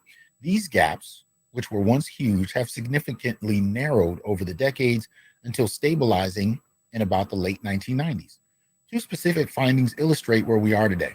First, the 2011 ATUS found that full-time employment men averaged 3.5 more working hours a week than full-time employed women. Second, the 2005 PSID found that among dual-earning couples, women spend about 4.5 more hours per week on household chores than men. This household work gap is often referred to as the second shift, i.e. both men and women. So what's you guys take? Do you guys think that many, not all, come into relationships complaining about their service to their husbands? Do you think most modern women come into relationships complaining about their service to their husbands? Or do you think they come in with a heart willing to serve? Which one? The first one or the second one? Because I never understood if a woman is single, she still got to work and she still got to cook for herself, and she got kids, she got to cook for her kids. If a woman is single, she still got to cook for herself and her kids, and also do the laundry, and also do all the extra things. But if she get a husband, then that man can protect her, in theory. That man is going to save her money by cutting grass. That man's going to save her money if he's an industrious man by fixing things in the house. She's actually benefiting from having a husband. And what you're seeing, what Dr. Johnson is saying, the duties between men and women are about the same. Many don't think it is, but it is, because watch this. If they say that they want equality, then that's fine. Make sure you wash the car equally. Make sure you cut the grass equally. Make sure you fix the tire when the car breaks down equally. Make sure you go downstairs and take your turn defending the house when somebody breaks into the house. Make sure you get ready to get hurt too or get deleted. Make sure you do it too. And if people do that, then, I don't have a problem with it. Make sure you put in the same work that you want that man to put in. Because it's one thing for a woman to work and then the man to sit down and don't help her. But men help. I used to help all the time. I used to wash clothes, and also I will put the dishes in. But you know what, guys, what's crazy? Most modern women have more conveniences now than they ever had in human history. They have microwaves, something that grandmothers and great-mothers didn't have. They have wash machines, something that great-grandmothers and grandmothers didn't have. They have cell phones, they have TVs, they have more modern appliances. And the women of old complain less, and the women in this new generation complain more. Now, some will argue that women of the past didn't have to work, but that's a myth. There were men and women that were housewives, but women of the past also did work. Some women did work outside the house. Not all, but many did. And they were very content with it. But it appears that some of the younger generation don't want to put in the work, and they don't understand that necessary things is viable to make a marriage strong and very beneficial. And, many guys are saying, you know what, why get married? I can cook for myself. I can keep my house clean. Why should I get married when I can do it myself? Keep listening. Work their first shifts at work, but women also work a second shift of housework, based on the title of Dr. R. Lee Hochschild's excellent study on this issue. So far, there's nothing controversial here, and I bet these numbers ring true for many of us, even those who do a significant amount of household chores. The fact is, women do somewhat more around the house than we do. But look at these numbers again. Taking both paid work and household work together, that's only 1 hour difference per week. Despite the media's constant harping on chore wars, this doesn't seem to me like the demise of feminism and equal opportunity that it often is made out to be. In my opinion, the 1 hour difference per day. Shout out my man to Top Gun for that $5 super sticker. Thank you, sir. Thank you, Top Gun, for that $5 super sticker. Top Gun said that I give good love, I buy you clothes, I cook your dinner too. Soon as I get home from work, that simply plays a role factor in today's lazy women. Yes, and sadly, we have a lot that are very entitled and very lazy. They don't come into the relationship wanting to serve their man, not understanding that when you serve your man, he's more dedicated to work harder if he's a good man. We're not talking about bums. We're not talking about bad boys. We're not talking about abusers and users. We're talking about good traditional men that are willing to serve their women and serve their families. Hold tight, guys. Keep listening. Day doesn't even tell the story. As far as I could tell, and I poured over the Addis survey instrument and data files, all for you, dear reader, Addis only includes meal preparation, cleaning, laundry, childcare, grocery shopping, and bill paying in its categorization of what they call household chores, right? Further, according to the PSID's own report, housework was defined as core chores or routine housework that people generally do not enjoy doing, such as washing dishes, laundry, vacuuming floors, and dusting. Routine housework, like cooking dinner or making beds, was captured. Other activities, such as home repairs, mowing the lawn, and shoveling snow, were not in the study. Items such as gardening are usually viewed as more enjoyable. The focus here is on core housework. All I can say is what? Shoveling snow is enjoyable and thus should not count as a chore. Mowing the lawn in August is enjoyable. Fixing a clogged toilet is enjoyable. Grouting, painting a room, hauling air conditioners up the stairs, doing the taxes, changing the car's oil, crawling through the musty crawl space to repair a leaky pipe. You get my drift. While I admit some men's chores are pretty enjoyable, after all, there is satisfaction in repairing something in the house yourself instead of calling a repairman. I think making such a large distinction between unenjoyable routine housework and enjoyable chores is, well, being a modern man, being a professional man like myself, I still do traditional things. I cut the grass. I just put fertilizer, pre-emergent grass seed on the ground. When the cars need fixing, I fix them the majority of the time myself if I can fix it. I change the oil myself. I wash the cars myself. I have 4 vehicles. I wash all of them. Being a professional therapist, I'm very traditional at heart. And I understand that everybody's situation is different. But, you know, you got some women coming into relationships thinking, you know, well, I work full time, so I'm not cooking. I work full time, so I'm not going to clean. I'm going to hire somebody. And guys are just saying, you know what? You know, I'll just stay single and figure it out on my own. You can just do your thing, focus on yourself. But I can save more money by being with myself and focusing on myself or waiting until I can get a traditional woman that understands my needs as a man. And I keep telling guys, you have more power than you understand. From the average guy to the handsome guy to the guy that's not very so average. You still have power. Once you learn how to utilize your power, you're going to start getting the things that you want. Because as a therapist and also as an empowerment specialist, I believe in the empowerment and the advocacy of men, but especially men of color because of the things that they've been through. Keep listening. Just plain wrong. Some people get loads of satisfaction from cooking or from maintaining a clean house too, but enjoyability is not the main issue. Now, he's already in alignment with Farrell, because Farrell was talking this stuff back in the 80s. If you go back and look at Myth of Male Power, he talked about the various types of work men did and how on many of the reports that would come out, they completely ignored men's work. So what replaced actual men's activities was the stereotype or myth of men sitting on the couch watching the game. And then they quantified women's efforts down to the microbe, right? But for men, you were sitting on the couch. And so they ignored all the work men did, which was, again, equal to, if not more than, when calculated. But continuing on. The big problem is that definitive studies like Addis and PSID emphasize tasks that are typically performed more by women as household chores while either minimizing or excluding more typical men's chores. I get that our chores are not quite as routine or everyday as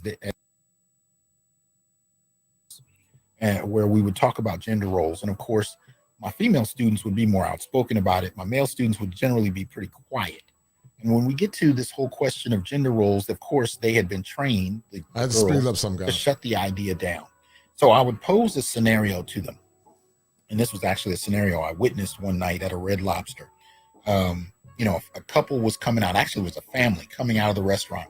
They had been in there for a couple hours, ate, and they didn't tip the waiter anything significant. They literally left him a couple of pennies, and the waiter, you know, was pissed about how much service they demanded. So as they were getting into the car, the waiter came out screaming and cussing and started a fight with the father. Now, immediately, as the waiter was coming at the family, the wife was absolutely terrified. He's yelling, he's screaming. And from there, the father proceeded to whoop that ass. Now, I'm not saying he was right or wrong. I'm not getting into that. I'm talking about the wife. When I looked at the wife's face, her face went from fear to safety, for lack of a better word, security, because her man not only protected her, but did so demonstrably. I mean, the waiter was on the ground. The father husband was yelling at him. The kids were in the car looking out the window. And the mother went from, screaming to calm. This is what I mean when I say primal. This is not something you can discuss. This is not something you can casually debate. This is one of those things that happens on a first or second date where you talk about your philosophies around protection and security. But at that moment, when husband put pause on that waiter who was, at that moment considered a threat as far as the wife was concerned, all of a sudden her whole demeanor changed. And Shout so, out to you, BGS, for the support. Appreciate that. Right. And that's the crux of what we're getting at. And in many ways, that's what this article is referring to, but on a much more subtle level. It's not as dramatic as a hands-on fight, but it very much has to do with how the way we be. So in a nutshell, guys, I'm not going to play the whole thing. Shout out to Dr. Hasan Johnson. But in a nutshell, what you guys are seeing is that men are still expected to be traditional while many of our women remain modern. Men are still expected to be traditional where many of our men remain modern. And so Dr. Hasan Johnson is an awesome brother, awesome scholar. Shout out to him. And I did this show, guys, because I want you guys to have the best. I want you guys to get the best outcomes possible for your mental health, your social health, and also your financial health. And so I'm going to drop the link. The link has been dropped, and we're going to have maybe about a 30-minute conversation where the brothers can come up on the panel and share what they've gotten from the stream. And guys, this is the part of the stream that we... This is the part of the show where we find solutions. All right. Guys, esteemed gentlemen.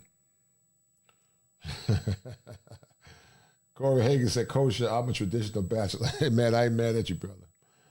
I'm not mad at you. I'm not mad at you, Mr. Corey Hagan. But Corey, I would love for you to come up, man. I believe you're a white brother. I'd love to have you come up and share your point of view because while my show does pivot to helping black men, I want to help all men, white and black. Corey, I want you to come up, if you don't mind, brother, and give your input to what you've seen from this live stream and what's your take on the modern woman and some of the things that you went through as a man.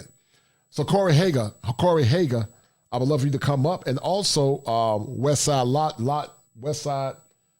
Logic, I believe. Westside Lot. Yeah. Anyway. Yeah, but anyway, Westside, you can come up too, brother. Let's have a conversation. If you're still around, Westside, let's have a conversation. If you're still around, guys, I'll drop the link. And what did you guys get from the stream? What's your take on the modern woman? And let's talk about it. Corey, how you doing, sir? Hello, sir. How you doing tonight? I'm doing great, man. It's good to see a brother from another mother on the stream. I can't remember where the first time I saw you. Yes, sir. Oh, wait. No, it was on Sir Hale Speaks. Oh, Sir Hale Speaks. Right. Shout out to Sir Hale, no doubt. Good Very good conversation between you two gentlemen. Right. I enjoyed it. Yes, sir. And do me a favor, man. If you have not shared this content, share this content to as many men that think just like you. Share it to men because, Corey, when I do these shows sometimes don't set good with many. I don't know why. I'm not saying anything wrong, but, we live in a world where people don't want the truth. I believe in male empowerment. As a licensed therapist, I believe that men should get the best outcomes and the best bang for their buck. And so share this show with as many men just like yourself that think just like you and have similar values, black or white or green or purple. It doesn't matter. I'm an advocate for all men. And I love to see men liberated because we all share a common struggle regardless of our past. But what are you getting from this show? And I want you to talk about some of the things, Corey, that you struggle with as a man who you were married to your traditional wife. Because as I said before, not traditional American wife, because as I said before, Corey, this is not a black man issue or a white man issue or an Indian or Latin man issue. This is an American issue. And white men are going through some of the same issues as well. So I want you to share your story about the many struggles that you had dealing with your wife before you went your separate way. Honestly, to be transparent, I would have to say that when I was young, I made mistakes. I didn't see. I'm 51, so when I was younger, I didn't get to learn what I should have known when going into being married, into manhood. Mm-hmm. And there was a lot of things I didn't have a clue. I married a woman that didn't know how to cook. Oh wow!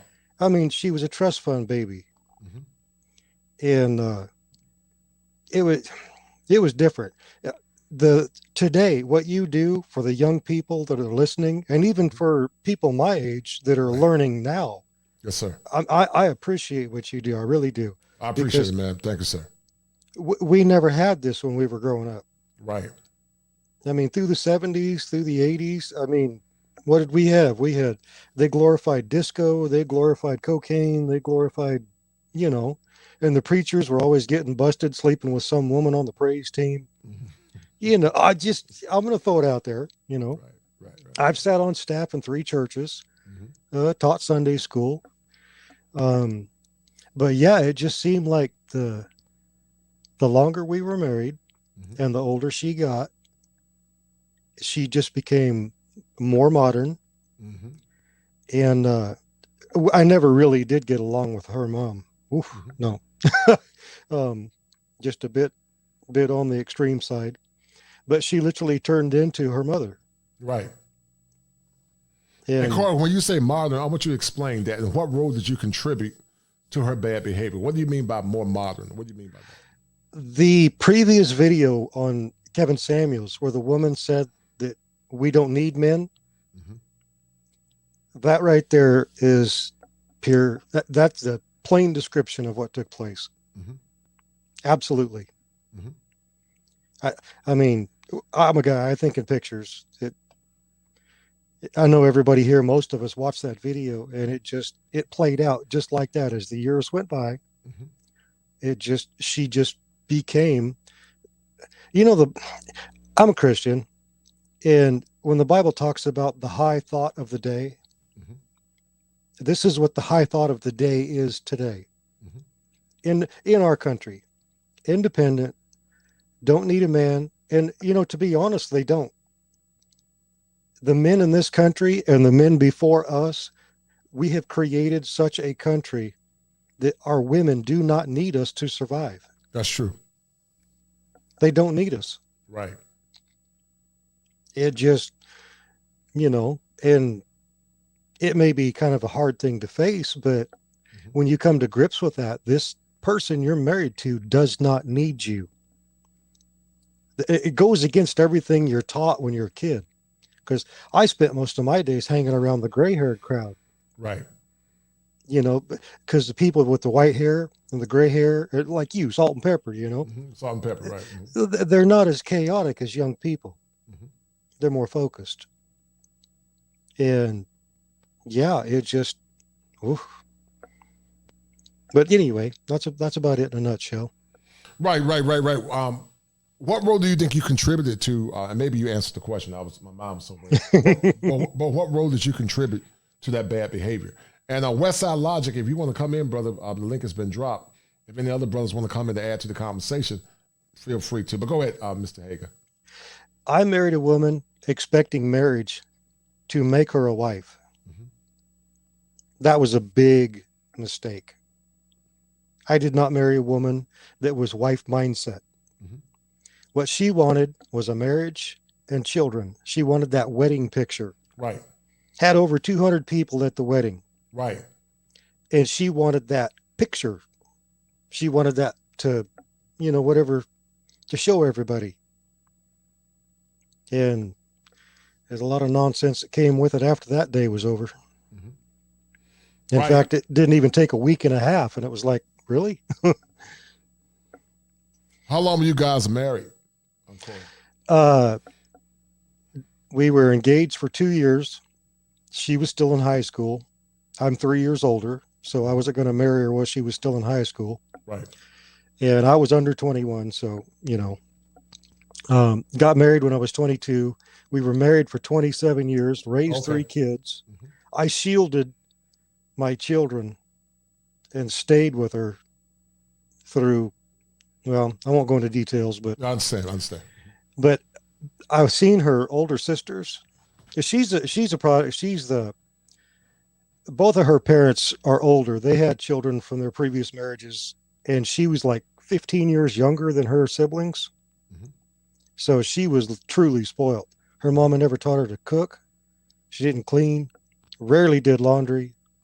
All she had to do was fold clothes, but it was, yeah. Like I said, what are some of the mental distress that you went through as a man? Did you go through any situational depression?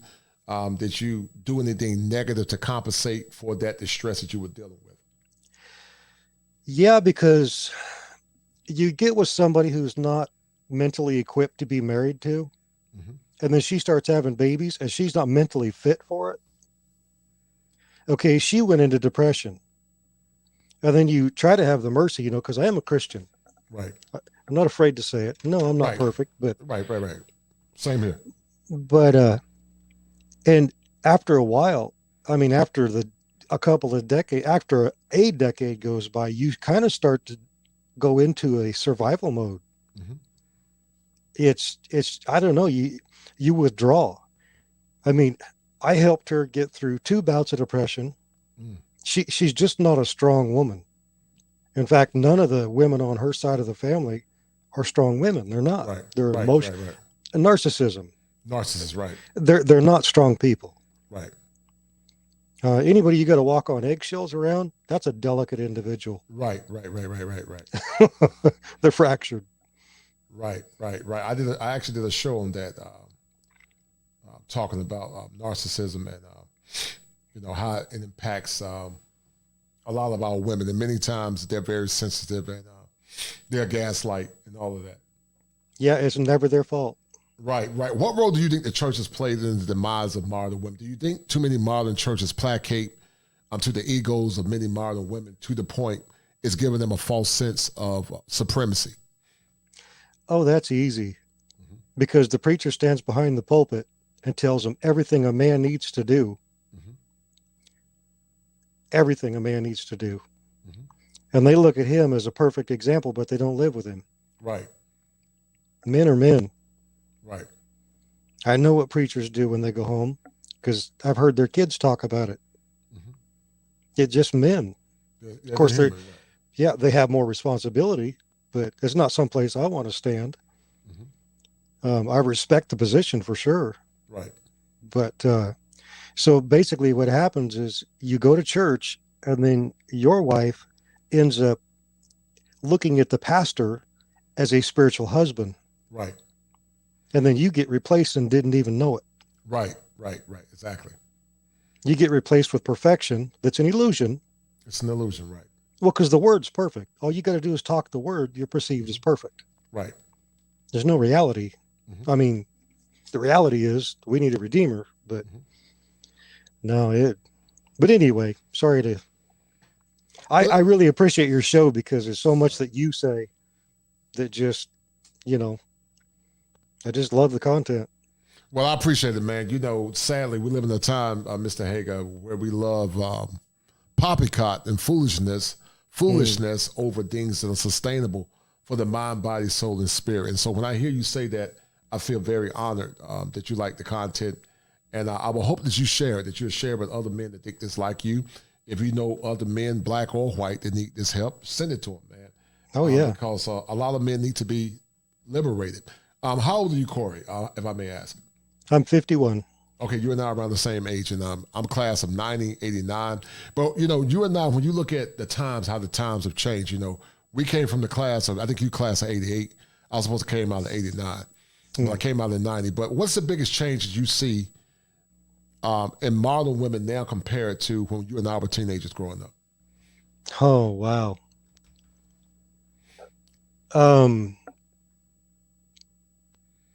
Well, the lack of clothing on a broader spectrum, the amount of tattoos on both male and female. Right. I'm not saying they're bad because my kids have tattoos. That doesn't mean I don't love my kids. I love my kids. I don't have any tattoos, but there was a change that I don't know how to relate to. So after being married for 27 years, I still have the mindset of a husband where I'm loyal to myself. It's not so much, because I believe in God. So I'm loyal to what he wants. Right. Honoring myself by not acting the fool like when I was a kid. Because, right. Back in the 70s and 80s, well, that was before Christ. I'll just leave it at that. Right. No, I understand. Let me ask you a question. White men are going through some of the same thing that black men are going through. What do you see in black women white women that you feel like has changed radically compared to your mother and your grandmother? Social media, availability of absolute nonsense being preached as truth. Explain that. Well, that goes back to the high thought of the day. If you say a lie long enough, people believe it to be true. And there's no way. It's harder to tell somebody they've been lied to tell them the truth once they've been lied to, if they believe the lie. Right. There's no way you can get them out of it. My ex-wife tried to put my oldest son in an assisted living home because he's autistic. Right. And not even tell me. He's 28. She wasn't even going to tell me. She was just going to put him in there. And I'm a full-time caregiver now. I do other stuff too, but but it's just amazing the selfish, the one-sided conversation, or the one-sided lifestyle, I guess you could say. It's all one-sided. Right. All one-sided. I agree. I totally agree. If you got married again, Corey, what would your ideal wife look like? And many say, white and black men say, the Asian women are the next gem or creme de la creme. If you ever got married again, besides she being a godly woman, what would you look for in your next wife? Well, I'm probably one of the few white guys that'll say this, but I wholeheartedly believe it. I think Adam and Eve were black because all colors come in black. Oh, no, right. I agree with you. Dr. Miles Monroe pointed that out. And yes. No, you're right. They were black. No, you're right. They were. They were people of color. When you look at theology, and I respect you for saying it because I've said it too. Some people think, oh, why would you say? But it's the truth. Adam and Eve were people of color. They had to be. They probably were reddish brown or reddish black. They probably had like a cinnamon tint to their skin.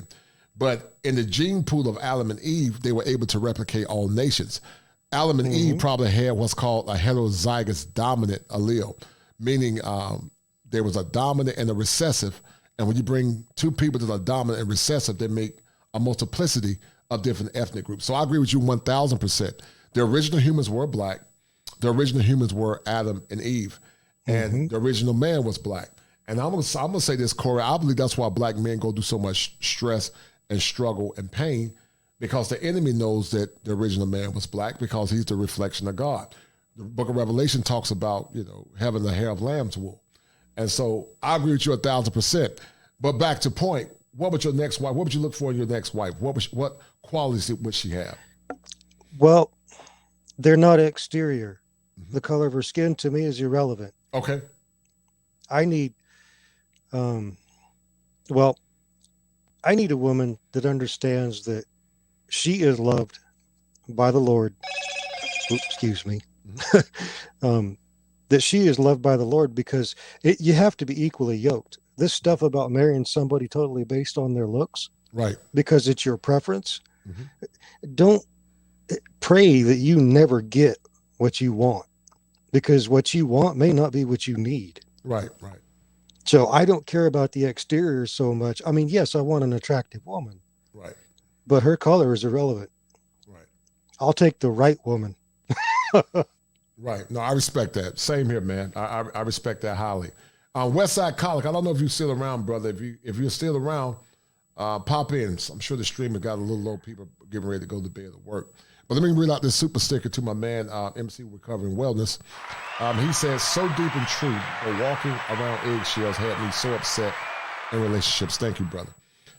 So Westside College, if you're around, please cam up. I'd love to hear your point of view. Is there anyone else that would like to add to the conversation? I have my dear friend Corey Hager. Anyone else would love to add to the conversation? If there is, please cam up if I don't know you, and let's have a conversation. What do you think about modern women? And have some of you men come to a point, a recollection, that you're never going to get the woman of your dreams living in this cesspool called America. So anyone else would love to cam up and have a conversation with me and Corey, feel free to cam up. Let's talk about it. On Westside Colic, I don't know if you signed off for the night, brother, but if you're looking or watching the stream, feel free to add on to the conversation. We will be signing off in a few minutes. But what did you get from the show thus far, Corey? And how did it add clarity to you, your thoughts in your mind?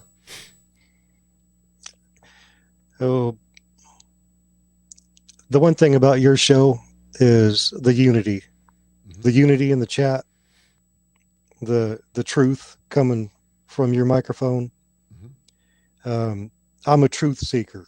Yes. I'm not an opinion seeker. I'm a truth seeker. And to me, that's what draws me to any podcast. Yes, sir. Right. I appreciate that, man. I strive for it. It's hard when you try to bring the truth, especially being a licensed therapist. People get mad, they get in their feelings. But I would say I got a good tribe. I got a good band of brothers that support me.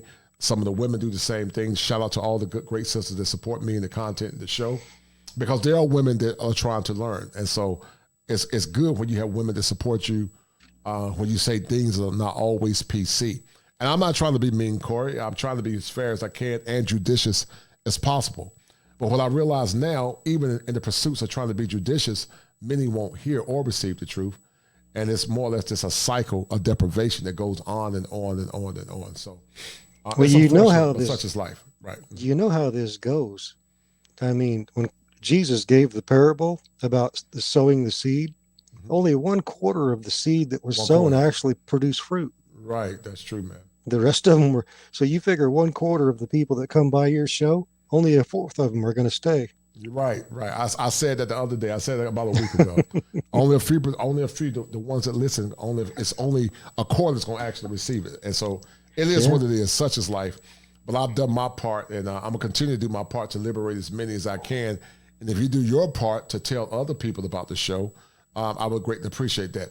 What are the solutions? What are the solutions, Corey? What are the solutions moving forward in this current mill you called America? What are the solutions? I think one of the biggest solutions would be for men to act like men, and I don't say that to promote feminism. When I say men act like men, I mean honor yourself by holding yourself to a higher standard.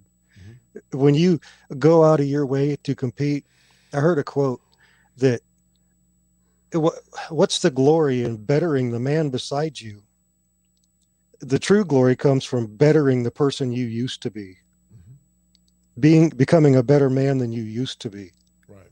That should be our goal, because doing that, we're going to change the world. Regardless of what women say, what feminists say, we are the leaders of the planet. No law is going to change that. No politically correct term is going to change that. No march is going to change that.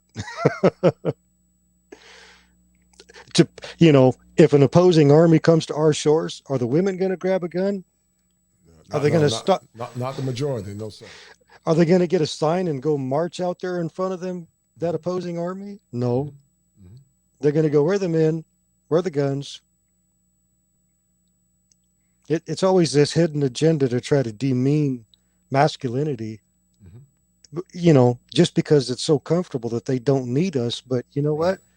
Honestly, if we honor ourselves, and not in some mystical, some make-believe fantasy world, but just as men, just honor yourself, carry yourself appropriately, accordingly. Right. I guarantee you things would change overnight, because we wouldn't be tolerating this nonsense. No, I totally agree, man. I totally agree. And like I said, like Mr. Palmer said, you got to change the law in your mind. And I think when men start changing the laws in their mind, the women will start responding accordingly. But it's up to the men, it's up to the younger men, the older men, to give the younger men tutelage. And men, we band together as brothers, set aside our petty differences, set aside our ethnic creeds, and more or less come together and work together for the greater good of the brotherhood, because there is a crisis in heteronormative masculinity. It needs to be addressed, and it can't be addressed until we lay aside our petty differences as we try to take these things to the next level, because I do believe we're living in dark times. And, you know, I think all this stuff that you see now is a form of social Marxism. I think it's all leading up to a one world government, but I won't talk too much about that. But I definitely think it's leading up to a one world government, man. So anybody else would like to come on and join me and Corey on the panel in the next 5 to 10 minutes? If not, we're going to end the stream. Westside Colic, I asked you, calling once, calling twice, calling for the third time. If you're around, feel free to come up on the stream and talk. Anyone else, and thank you guys for being so generous in your donations on tonight. I really appreciate the band, how the brothers you guys try to support. You guys have been awesome. I'm planning to do a show, guys, at some point, talking about the UNC Duke game. This is going to be the biggest event ever, and I'm looking forward, guys, to having a powerful conversation. Maurice Speaks the Beast.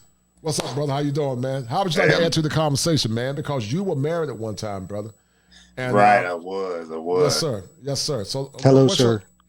Right. Hey, how y'all doing? How you doing? All right. So, what's your take, Maurice, on this conversation, man, and modern women, and how men need to move accordingly as we seek solutions? Because you know, I know, and Corey knows that having the wrong woman can cause a lot of mental health distress and financial distress to your mental and social and financial well-being. So, how would you like to add to the conversation? Right. So we're speaking about modern women, and we're asking, is there a fair exchange with modern women? Meaning, you know, there's an old saying to say in robbery there is no fair exchange. You know, is there fair exchange or is there robbery in modern relationships? In a nutshell, in fair exchange there is no robbery. So what's your take on that? Is there a fair exchange for most modern men in relationships? As far as fair exchange, it's going to be it's very rare, and very little amount of marriages or relationships in this day and age where you get what you would call fair exchange. Based on how the laws and the system is set up, that woman is going to get the upper hand in upwards of 90-something% of cases. I mean, the only situations where you would get what you would call a fair exchange is in situations where, say, this man elevates to a certain level and say he couldn't have done it without that woman, if you know what I mean. He couldn't have got to a certain level. Those are the only situations. Or, I mean, you do have more men and women doing more of a 50-50 situation where they're splitting bills, they're splitting responsibilities straight down the middle. In those situations, I would say you would get more of a fair exchange. But I think what you guys were talking about earlier, where, you know, the woman's wanting this man to pay all the bills, and then when it's over, you know, she's wanting half and all of this stuff. No, that won't be a fair exchange if that's the blueprint that you all are talking about. If that makes any sense. Right. What do you see as the biggest indictment, Maurice, with modern women, man? What's the biggest indictment that you see? The biggest indictment on these relations. I mean, explain that. Behaviors, cooperation, satisfaction, mental wellness. Okay. You said behaviors. Behaviors, mental wellness, satisfaction, and cooperation. Oh, okay.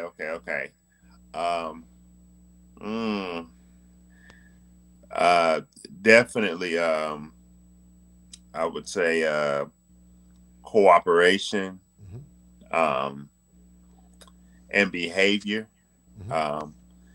Many women, when it comes to those things, they are not. Men are women are winning. In other words, and I don't.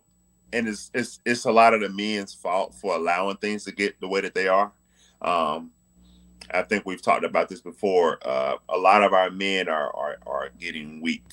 Yes. So they've allowed these women to act in ways to where they're staying with these women that aren't behaving in a certain manner, or what was the other one? We said it was Cooperation. cooperating, or being submissive, or whatever trait you want to fill in the blank with. A lot of women, like I say, all these feminist movements and this woman power stuff has gotten these women moving around like they actually don't need a man.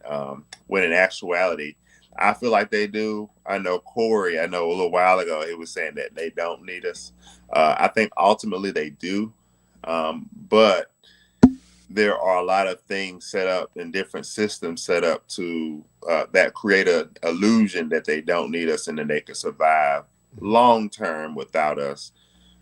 When in the end, I think as they get in those older ages, what tends to happen is without that man or without their husband, many of them have to rely on their children to take care of them in their later days. That's generally what happens. Right. If you did it again, Maurice, what would your next wife look like, and what would you do?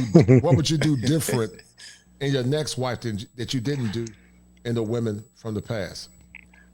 Right. So okay, cool. So I've done it twice, and I'm only 33. Oh, you're a baby. If I and which the funny thing is, I will do it again.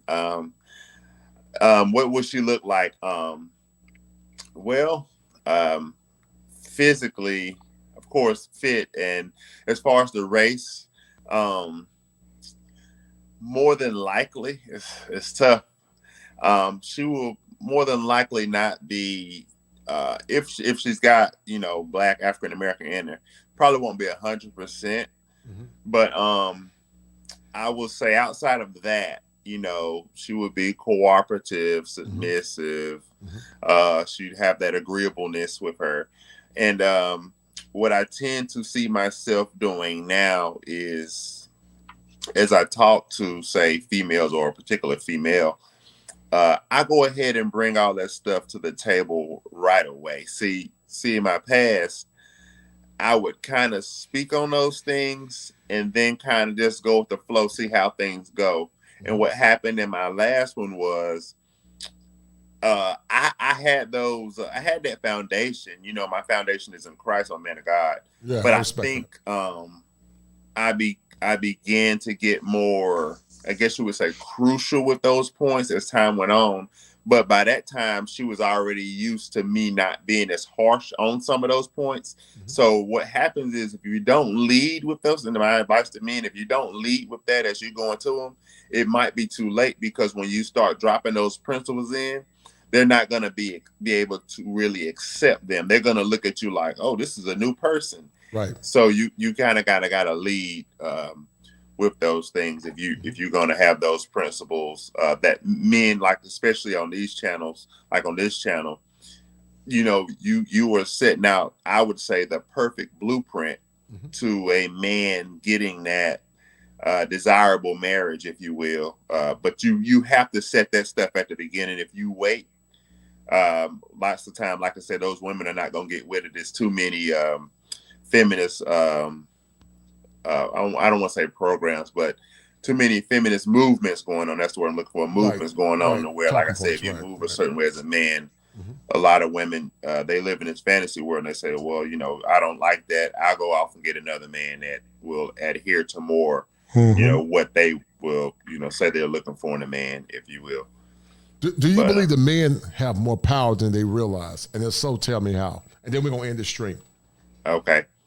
Do men have more power than they realize? Yes, sir. Do you believe that men have more power than they realize, and oftentimes they compromise that power due to ignorance? Yes. Yes.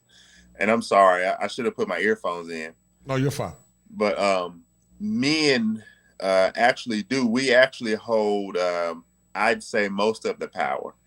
The reason why the reason why the state of marriage and relationships, as you all say, in the Western society are the way that they are today, is because many men have let women off the hook when it comes to expectations that a man has and the desires that a man truly has. A lot of men have put their desires and expectations to the side to get with some of these women because of, say, beauty or because of sex or whatever the case may be. Right. They've allowed these women to kind of move like they want to move instead of standing firm in that masculinity and making that woman stand firm in her femininity.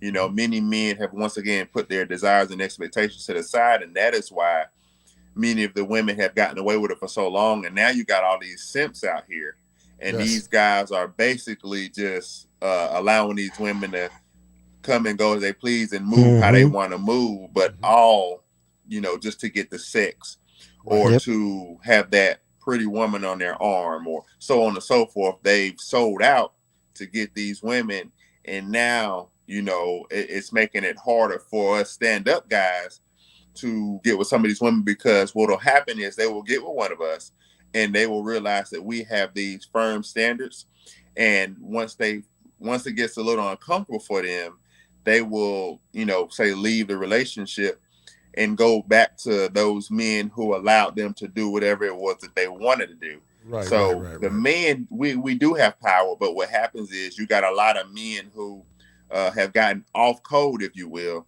and they have allowed these women to come in and move how they want to move. So once again, when they get with a firm man, it's too uncomfortable for them, so they will be quick to leave and go elsewhere and try to find this fantasy guy, you know, somewhere else. But so the answer is yes, men do have power, but we need enough men to show that power, you know what I'm saying, and put that power out there.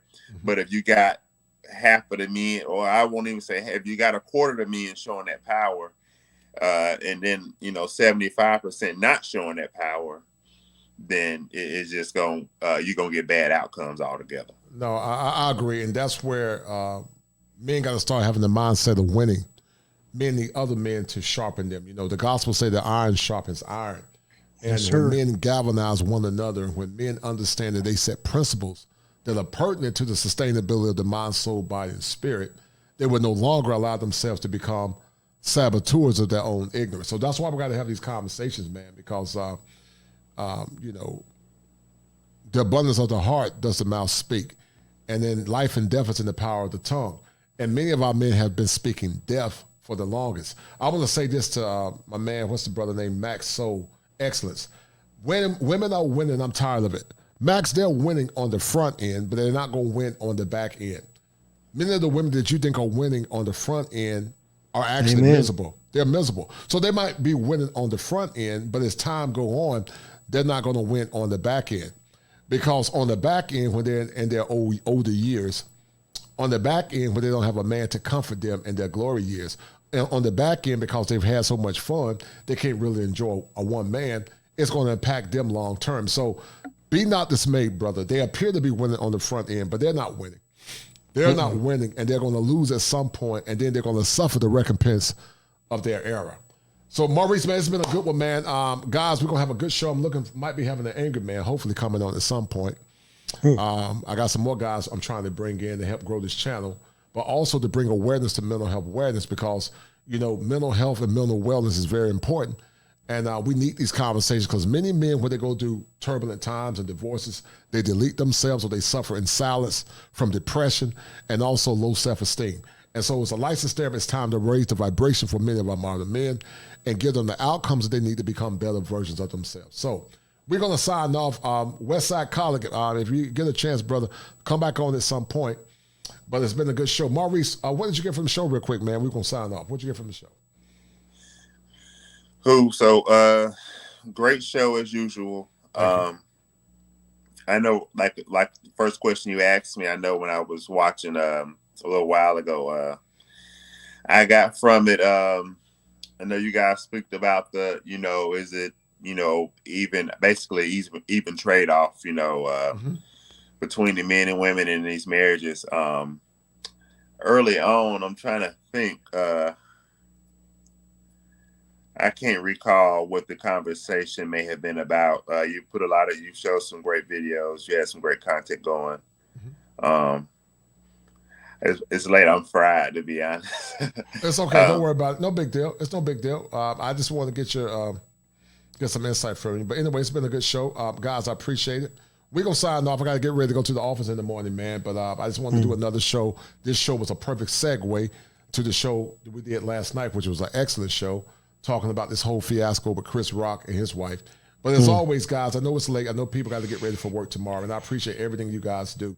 We're going to sign off, man. It's been a good show. And like I said, Maurice, take care. Corey Hager, thank you, sir. Share this content to the 24 people that are watching. Let's get this show, this channel up to 4,000 subs. So let's get it to 4,000 genuine subs that like what I'm doing and believe in giving men the power and the resources to become better versions of themselves. Because we know that there's some that we're trying to subvert what we're trying to do. I understand that. My stream was shut down, I believe it was Sunday night. I don't know if someone flagged it. I don't know what it was. Or, it was shut down, man. Or I don't know if there was a copyright ID on the video that was showing. But it's all good. That's what happens when men begin to liberate one another and work together. But anyway, it's been a good show, guys. I'm not going to talk with you too much longer. Thank you, guys. Thank you to the chat and the team. Guys, share the content to the 23 that are watching. I need you guys to finish sharing this show and help me grow this channel, because these kind of conversations are not popular. And every time I do these kind of shows, I don't know why folks, but they either lose subs or folks get mad. And I don't know why, because I'm not saying nothing wrong, but I guess we live in a world where people don't want the truth, and it's okay. But anyway, guys, be well. We signing off. And like I said, guys, look forward to some more shows coming up. I'm about to celebrate my Tar Heels. They got to play the Duke Blue Devils, and perhaps the biggest event of all times, probably in modern basketball history, the Blue Bloods, the Duke Blue Devils and my North Carolina Tar Heels, my alma mater, are going to be squaring off in the Final Four for the first time together in NCAA history. So it's going to be a great event, man. So we're signing off, guys, and make sure you guys show some love to my Tar Heels. So signing off, guys. Are you a victim of brokenness and despair?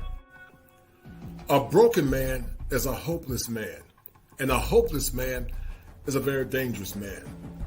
Many times, many of you young men that are listening come from homes that are very toxic and very dysfunctional. And because of that, many of you have deferred your power in many ways, to the point it's led over into your social life, and many times led over into your relationships. If you guys are dealing with mental health pathologies, conscious and unconscious, come see me at kosherclinician@gmail.com. That's kosherclinician@gmail.com. It's important that you deal with your mental health in order to be a better person for yourself, your loved ones, and also your community.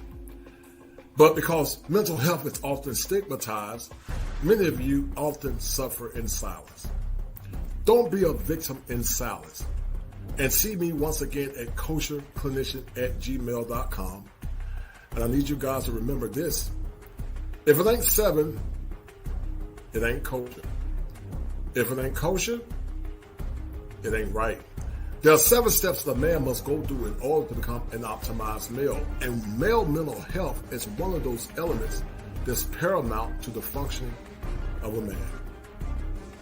Be well.